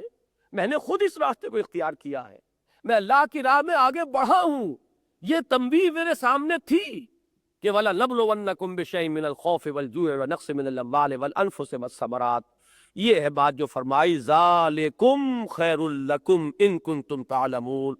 اب ذرا ابتدائی 4 آیات اور پڑھ لیجئے، بقیہ سورہ مبارکہ انشاءاللہ تعالی ہم کل پڑھیں گے۔ سبح للہ ما فی السماوات وما فی الارض، آسمان اور زمین میں جو کچھ ہے اللہ کی تسبیح کر رہا ہے۔ اب پس منظر میں چونکہ میں اصل مضمون بیان کر چکا ہوں، اب اس کا ایک ایک لفظ ابھر کر آئے آپ کی نگاہوں کے سامنے۔ یہ تمہید کیوں باندھی گئی؟ بڑی پیاری تمہید ہے کہ ایک مذہبی تصور یہ بھی ہے کہ بس تسبیح کرتے رہو، بیٹھے رہو کوروں کے اندر، میدان میں آ کر تپتی راہیں مجھ کو پکارے، دامن پکڑے چھاؤں گھنیری۔ یہ باطل کو للکارنا اور باطل سے پنجہ آزمائی، اور نظام جو ظالمانہ اور استحصالی نظام ہو ان کو بے خود ان سے اکھاڑ کر اللہ کا دیا ہوا نظام عدل قائم کرنا، یہ بڑے جان جوکھوں کے کام ہیں۔ شیطان تسلی دیتا ہے، بیٹھو اطمینان سے بیٹھو، یہ بھی تو نیکی کا کام ہے نا، آخر اللہ اللہ کر رہے ہو، تم تسبیح کر رہے ہو، تحمید کر رہے ہو، تقدیس کر رہے ہو، نوافل ادا کر رہے ہو، یہ بھی تو نیکی کے کام ہے۔ شیطان کا سب سے بڑا حربہ یہی ہے، وہ ہر شخص کو زہر دے کر نہیں مارتا، کسی کو وہ گڑ دے کر مارتا ہے، اس لیے کہ اگر کوئی گڑ دے کر مارا جا سکتا ہو تو اسے زہر کائے کو دیا جائے۔ آپ بلند تر نیکی کی طرف پیش قدمی کریں گے تو کم تر نیکی کا راستہ آپ کو سجھائے گا، نیکی کا راستہ سجھائے گا۔ لیکن کیوں سجھا رہا ہے؟ اس لیے کہ وہ بلند تر نیکی کی طرف یہ جو ہے پیش قدمی نہ کرے، اس پر جمع رہے۔ اور ظاہر بات ہے کہ جو اللہ کا بندہ ہے اور جو اللہ کے ساتھ کچھ مخلصانہ تعلق رکھتا ہے، اسے اگر گناہ کی دعوت دو گے تو وہ آسانی سے قبول نہیں کرے گا، لیکن جس اعلیٰ تر درجے کے اوپر وہ ہے اس سے کم تر پر لے آؤ گے تو یہ تمہارا ایک پازیٹیو گین ہے۔ شیطان کا مقصد جو ہے وہ یقیناً یہاں پر حاصل ہو رہا ہے۔ لہٰذا ایک وہ بھی ہے تسبیح و تحمید کا تصور کہ جہاں اگر نیکی کا انسان کا تصور یہاں تک محدود ہو کر رہ جائے اور وہ جہاد اور قتال فی سبیل اللہ اور غلبہ دین کی جد و جہد اگر اس کے لیے حجاب بن جائے تو یہی چیز در حقیقت ایک بہت بڑی رکاوٹ بن جاتی ہے۔ یہاں کس شان سے کہا کہ اگر ہماری تسبیح و تحمیدی کا معاملہ ہے تو کائنات کا ذرہ ذرہ ہماری تسبیح کر رہا ہے، تم سے ہمیں تسبیح و تحمید نہیں چاہیے، کچھ اور چاہیے۔ دو شعر فارسی کے ہیں لیکن میں سمجھتا ہوں کہ اس موضوع پر واقعہ یہ ہے کہ نقطہ عروج کلائمیکس کا درجہ رکھتے ہیں۔ زنوری سجدہ می خواہی ز خاکی بے شدا خواہی، بہت پیارا ہے یہ شعر کہ مقام بندگی دیگر، مقام عاشقی دیگر، ایک ہے بندگی کا مقام یہ اور ہے، ایک ہے اللہ کے عشق اور محبت کا مقام یہ اور ہے۔ ز نوری سجدہ می خواہی، یہ نوری کون ہے؟ فرشتے۔ یاد آیا ہوگا کہ جب اللہ تعالیٰ نے فرمایا تھا انی جاعل فی الارض خلیفہ تو فرشتوں نے کیا کہا تھا؟ نحن نسبح بحمدک ونقدس لک، پروردگار ہم تیری تسبیح کر رہے ہیں، تقدیس کر رہے ہیں، تیری تحمید میں لگے ہوئے ہیں، تو تسبیح و تحمید و تقدیس ہو رہی ہے، اور کون سی چیز ہے کہ جس کے لیے کسی کو خلیفہ بنانے کی ضرورت ہے؟ یہ ذرا ہماری سمجھ میں نہیں آ رہا۔ نحن نسبح بحمدک ونقدس لک، سارے آپ کے احکام و فرامین جو ہیں ان پر عمل ہو رہا ہے، آپ کے جتنے بھی احکام ہیں ان کی تنفیذ ہو رہی ہے، تسبیح و تحمید میں ہم لگے ہوئے ہیں۔ اس کی طرف اشارہ کیا اقبال نے کہ زنوری سجدہ می خواہی۔ حدیث میں آتا ہے کہ ساتوں آسمانوں پر ایک بالشت بر جگہ بھی خالی نہیں ہے جہاں کوئی نہ کوئی فرشتہ یا سرمسجود نہ ہو یا کھڑا ہوا نہ ہو اللہ کے سامنے ہاتھ باندھے۔ معلوم ہوا کہ تسبیح و تحمید جو ہے اس کی تو اللہ کے ہاں کوئی کمی نہیں تھی۔ زنوری سجدہ می خواہی ز خاکی بے شدا خواہی، اس خاکی سے اللہ کو کچھ اور درکار ہے۔ کیا درکار ہے؟ شہادت بر وجود خود ز خون دوستاں خواہی، اللہ تعالیٰ اپنے وجود، اپنی توحید، اپنی کبریائی، اپنی حاکمیت پر اپنے اس بندے کے خون سے گواہی چاہتا ہے۔ یہ ہے انسان کا مقام اور مرتبہ۔ انسان سے جو کچھ مطلوب و مقصود ہے یہ ان تین آیات میں کھل کر بات آئے گی کہ جہاں تک تسبیح و تحمید ہے اللہ کا، اس کائنات کا ذرہ ذرہ جو کچھ آسمان و زمین میں ہے اللہ کی تسبیح کر رہا ہے۔ وَهُوَ الْعَزِيزُ الْحَكِيمُ، اور وہ العزیز ہے، زبردست ہے، الحکیم ہے، کمال حکمت والا۔ یا ایھا الذین آمنوا لم تقولون ما لا تفعلون، کل اشارہ کر چکا ہوں اس آیت کی طرف۔ اہل ایمان کیوں کہتے ہو جو کرتے نہیں؟ تمہارا قول کچھ، تمہارا عمل کچھ۔ کہو تم یہ کہ میں اللہ کو مانتا ہوں، عمل تمہارا اللہ کے احکام کو توڑنے والا۔ کہو تم یہ کہ مجھے محمد الرسول اللہ صلی اللہ علیہ وسلم پر ایمان ہی نہیں، عشق ہے۔ کسی نعت خواں کا تصور کیجئے، وہ جو زمین و آسمان کے قلابے ملا رہا ہوتا کھڑا ہوا حضور کی شان میں بھی اور حضور کی مدح میں بھی اور حضور کی ساتھ اپنے جذبات کا اظہار جو کر رہا ہوتا ہے، لیکن اکثر و بیشتر صورت دیکھیے تو اس پہ وہ سنت نبوی بھی کہیں ڈھونڈے سے نظر نہیں آئے گی، شکل کے اوپر بھی۔ باقی زندگی میں کیا ہے اور کیا نہیں ہے، شب و روز کیا ہے اور کیا نہیں ہے، صبح سے لے کے شام تک کن کاموں کے اندر انسان لگا ہوا ہے، وہ کیا ہے اس کو چھوڑیے۔ عین اس وقت جبکہ وہ زمین و آسمان کے قلابے اپنے جذبات کے اظہار کا وہ جو کر رہا ہوتا ہے، تو اس وقت بھی اس کے چہروں کو دیکھیے تو نظر آئے گا کہ سنت رسول وہ وہاں شکل پر موجود ہے۔ لِمَ تَقُولُونَ مَا لَا تَفْعَلُونَ، کیوں کہتے ہو جو کرتے نہیں؟ کَبُرَ مَقْتًا عِندَ اللَّهِ أَن تَقُولُوا مَا لَا تَفْعَلُونَ۔ اس آیت کا، بلکہ اس کا جو یہ لفظ مقت آیا ہے، اس کا مفہوم اگر آپ نہیں سمجھیں گے تو جو یہاں پر اللہ کا غیظ اور غضب جو ظاہر ہو رہا ہے وہ واضح نہیں ہوگا۔ مقت اصل میں کہتے ہیں بیزاری کی کیفیت۔ اس کو یوں سمجھیے کہ ایک ہے جسے ہم غضب کہتے ہیں، غصہ۔ ہم یہ سمجھتے ہیں کہ شاید یہ زیادہ شدید کیفیت کا نام ہے، غضبناک۔ حالانکہ اگر آپ منطقی طور پر ایک چیز کا جو ایک ترتیب ہے ان کیفیات کی اس کو پیش نظر رکھیں، غصہ اس پر آتا ہے جس سے کوئی توقع ہوتی۔ آپ کو توقع تھی بھلائی کی، اس نے کی برائی، غصہ آئے گا۔ آپ کو توقع تھی اس سے کہ وہ اس امتحان کے اندر بڑے اچھے نمبر لے گا آپ کا بیٹا، لیکن ہو گیا وہ فعل، غصہ آئے گا۔ غصہ جو ہے اس کے اندر جو ہے ایک توقع کا ہونا لازم ہے۔ توقع کچھ اور تھی، ہوا کچھ اور ہے۔ وہ جو غالب نے کہا ہے کہ جب توقع ہی اٹھ گئی غالب، کیا کسی کا گلہ کرے کوئی۔ جب توقع ختم ہو جاتی ہے تو اب ایک بیزاری کی کیفیت پیدا ہوتی ہے، اس کی طرف دیکھنے کو جی نہیں چاہتا، اس سے گفتگو کرنے کو جی نہیں چاہتا۔ یہ غضب سے اگلا مرحلہ ہوتا ہے بیزاری کی کیفیت، اور یہ ہے وہ کہ جو لفظ مقت کا اصل ہے، مفہوم۔ چنانچہ عرب میں ایک رواج تھا کہ ایک شخص مر گیا، اس کی فرض کیجئے کہ 5 بیویاں تھیں۔ اب جو اس کا وارث بنا بڑا بیٹا، وہ تو ظاہر بات ہے کہ ایک ہی بیوی کے بطن سے ہے، باقی 4 اس کی جو سوتیلی مائیں ہیں، عرب میں رواج یہ تھا کہ انہیں بھی وہ اپنے گھر میں ڈال لیتا تھا اپنی بیویوں کی حیثیت سے، گویا کہ یہ بھی باپ کی وراثت ہے جو اسے منتقل ہوئی،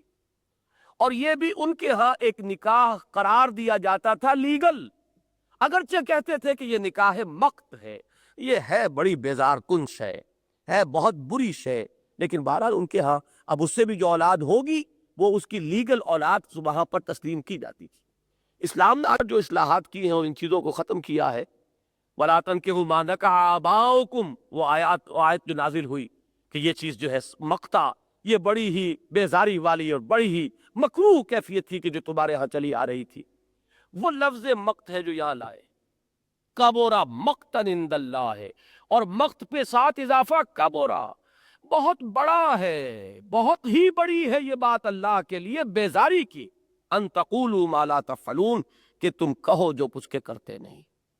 تمہارا دعویٰ کچھ ہے، تمہارا قول کچھ ہے، دعوے ہیں اللہ سے عشق اور محبت کے، دعوے ہیں عشق محمدی کے، تمہارا طرز عمل یہ ہے کہ باطل کے غلبے پر مطمئن ہو کر بیٹھے ہوئے ہو،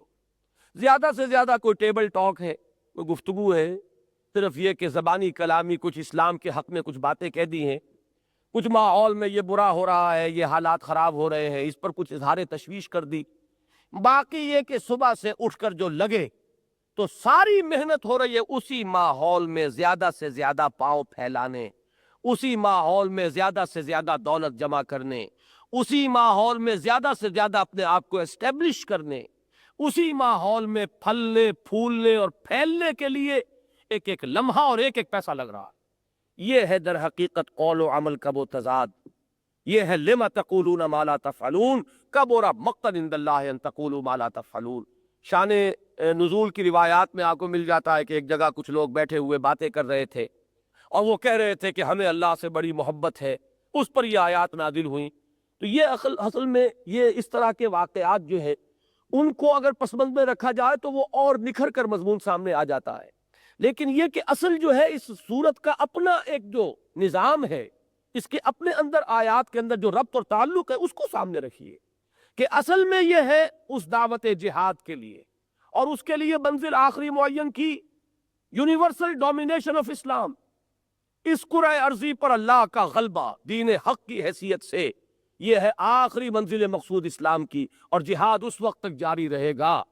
اب اس کے لیے جو بھی صاحب ایمان ہیں، جو واقعتاً جہنم سے بچنا چاہتے ہیں، جو واقعتاً جنت میں داخلے کے خواہش مند ہیں، ان کو للکارا گیا ہے، ان کو پکارا گیا ہے، جان اور بال لے کر میدان میں آؤ اور اللہ کے دین کو غالب کرنے کے لیے سرگرد کی بازی لگاؤ۔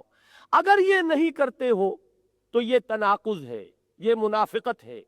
یہ تضاد ہے کہ کہہ کچھ رہے ہو کر کچھ رہے ہو۔ تمہارے ایمان کا تقاضا وہ ہے انما المؤمنون الذین آمنوا باللہ ورسولہ ثم لم یرتابوا وجاہدوا باموالہم وانفسہم فی سبیل اللہ۔ اب یہاں نوٹ کیجئے چوتھی آیت،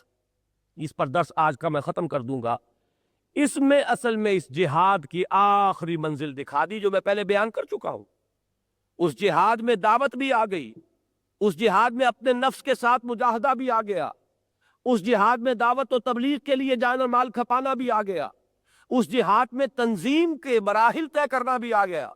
اس میں وہ پیسو ریزسٹنس بھی آ گیا کہ مار کھاؤ ہاتھ مت اٹھاؤ جو 12 برس تک مکے میں رہا، اس میں اقدام کا مرحلہ بھی آ گیا، اور آخری مرحلہ کیا تھا؟ جان ہتھیلی پر رکھو میدان میں آؤ۔ اس کو یہاں پر آخری اس منزل کو لے آئے سامنے، جان لو اگر اللہ سے محبت ہے، ان اللہ یحب الذین یقاتلون فی سبیلہ صفا کانہم بنیان مرصوص، جان لو اللہ کو تو پھر وہ محبوب ہے،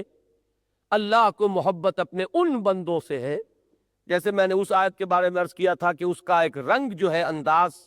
مولانا ظفر علی خان نے اپنے اس شعر میں لیا ہے کہ نور خدا ہے کفر کی حرکت پہ خندہ زن، پھونکوں سے یہ چراغ بجھایا نہ جائے گا۔ اسی طرح اس آیت سے بھی ایک اسلوب جو ہے مستعار لیا علامہ اقبال نے، جیسے یہاں ان اللہ یحب الذین یقاتلون فی سبیلہ، اقبال کا شعر ذرا ذہن میں لائیے، محبت مجھے ان جوانوں سے ہے ستاروں پہ جو ڈالتے ہیں کمند، اللہ کو محبت اپنے ان بندوں سے ہے جو اس کی راہ میں جنگ کرتے ہیں۔ یہ قتال کا لفظ آیا ہے اب جنگ کے لیے، جہاد کا لفظ ان تمام مراحل کو کور کر رہا ہے جو میں کل عرض کر چکا ہوں کہ جہاد بہت براڈ بیسڈ ہے، اس کا کانسیپٹ بہت وسیع ہے، یہ عام ہے، قتال خاص ہے، یہ قتال تو در حقیقت اس کی چوٹی ہے، لیکن یہ کہ اللہ تعالیٰ جس بندے کو اس مقام پر پہنچا دے گویا کہ وہ محبوبیت کے مقام پر پہنچ گیا۔ یہاں ہمارے دین کا ایک ویلیو سٹرکچر جو ہے اس کی ایک بڑی اہم بات سامنے آ گئی کہ اللہ کو محبوب کون ہے؟ اور کیجئے گا جو بہت زیادہ نفلی عبادتیں کرتا ہے، جو بہت زیادہ تسبیح و تحمید کرتا ہے، جو بہت زیادہ نفلی روزے رکھتا ہے، یہ سارے کام اپنی جگہ پر تربیت کے لیے، تزکیہ کے لیے ایک متوازن طریقے پر یہ کام کیا جائے گا تو ہر فعل قیمتی ہے، تسبیح بھی لازمن ہے، تکبیر بھی ہے، تحمید بھی ہے، نفلی نماز بھی ہے، لیکن اگر یہی چیزیں رہ جائیں اور اس سے اگلی منزل کی طرف پیش قدمی نہ ہو تو پھر یہ چیز حجاب بن جاتی ہے، یہ چیز رکاوٹ بن جاتی ہے، یہ پہلی منزل جو ہے دوسری منزلوں کے لیے حجاب کا کام دیتی ہے، لہذا اس آخری کو سامنے رکھ لیا گیا کہ جان لو۔ ویسے بھی جتنے بھی دنیا میں فلسفہ اخلاق ہیں ان میں کانسیپٹ ہوتا ہے the highest good, the highest virtue, summum bonum, کہ سب سے اعلیٰ خیر کیا ہے، خیر اعلیٰ، ہائیسٹ گڈ کیا ہے؟ تو highest good according to the Quran is Allah کی راہ میں جنگ کرتے ہوئے اس طریقے سے سیسا پلائی ہوئی دیوار کے مانند کھڑے ہو جانا اور جان ہتھیلی پر رکھ کر حاضر ہو جانا کہ وہ انسان اپنے لیے سعادت اسے سمجھے کہ اگر میری جان کام آ جائے تو یہی میرے لیے سب سے بڑی کامیابی ہے۔ ان اللہ یحب الذین یقاتلون فی سبیلہ صفا کانہم بنیان مرصوص، اللہ کو تو محبت اپنے ان بندوں سے ہے جو جنگ کرتے ہیں اس کی راہ میں صفے باندھ کر، گویا کہ وہ سیسا پلائی ہوئی دیوار ہے۔ جہاد سے قتال تک کی منزلیں بھی آج سامنے آ گئی، اور جہاد کے وہ تین جو لیولز ہیں، ایک ذاتی سطح پر مجاہدہ مع النفس جو کل آ گیا تھا عبادت رب کے لیے، ایک اللہ کے دین کے پھیلانے اور عام کرنے کے لیے دعوت و تبلیغ، شہادت علی الناس کے لیے یہ دوسری منزل، اس میں جان اور مال کا کھپانا،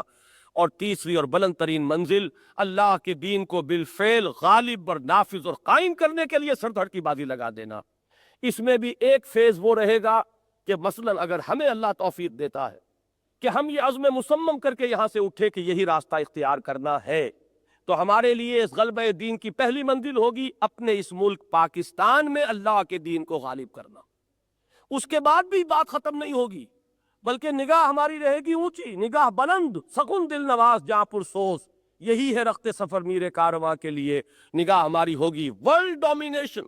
پورے کرۂ ارضی پر اللہ کے دین کو غالب کرنا، اور جب تک وہ مرحلہ نہیں آتا چلو کہ وہ منزل ابھی نہیں آئی، کہ انسان کے سامنے یہ رہے بات کہ ہمارا یہ کام اصل میں پایہ تکمیل کو پہنچے گا اس وقت جب کہ پورے کرۂ ارضی پر اللہ کا دین نافذ ہو جائے۔ البتہ اس کی پہلی منزل یہ ہے کہ جہاں اللہ نے ہمیں پیدا کیا ہے، جہاں ہم رہ رہے ہیں، جس سرزمین کے ہم پر حقوق ہیں، جیسے کہ آپ کو معلوم ہے ہمارے دین میں تصور دیا گیا جس راستے پر آپ چل رہے ہیں اس راستے کا بھی آپ پر ایک حق ہے، اس میں اگر کوئی چیز تکلیف دہ ہے وہاں سے ہٹائیے، اس راستے میں کہیں آپ بول و براز جو ہے اس سے اس راستے کو گندادہ کر دیجئے، اس راستے کے بھی حقوق ہے۔ یہ سرزمین جس میں کہ ہم رہ رہے ہیں، جہاں سے ہمیں اللہ تعالیٰ غذا بھی دے رہا ہے، خوراک بھی دے رہا ہے، اسی زمین کی پیداوار ہے کہ جس کو ہم بطور غذا استعمال کر رہے ہیں، اس سرزمین کا سب سے پہلا حق ہے ہم پر، اور وہ یہ کہ اس پر اگر اللہ کے سوا کسی اور کا اقتدار مطلق ہے تو اس کو ختم کریں، اور اللہ ہی کے اقتدار مطلق کو اس سرزمین پر نافذ کریں، قائم کریں، لیکن جزوی نہیں، ان ٹوٹیلٹی، یہ نہیں کہ ایک گوشے میں تو اللہ کا دین اور دوسرے گوشے میں نہیں. ان میدانوں میں تو شریعت کوڈ ہے، وہ قوانین کا جائزہ لے سکتی ہے، ان میدانوں کے لیے نہیں. ادھر سے وہ آؤٹ آف باؤنڈز ہے یہ ایریا ان کے لیے. یہ بات ہے تو پھر کچھ نہیں ہے. یہ تو پھر وہی شرک ہے. باطل دوئی پسند ہے، حق لا شریک ہے. اور شرکت میں آنا ہے حق و باطل نہ کر قبول. اس کرۂ ارضی پر وہ اللہ کا دین جو نافذ کرنا ہے، اس کے پہلے قدم کے طور پر اس سرزمین پاکستان پر جو خدا داد ہے، اللہ کی عطا کردہ ہے، اس پر اللہ کے دین کو بتمام و کمال نافذ کرنا، یہ اگر ہماری عملی جد و جہد کا ایک بنیادی مقصد بن جائے تو یہ ہے وہ راستہ کہ جو سورہ صف ہمیں دکھا رہی ہے. اقول قولی ھذا واستغفر اللہ لی ولکم ولسائر المسلمین والمسلمات.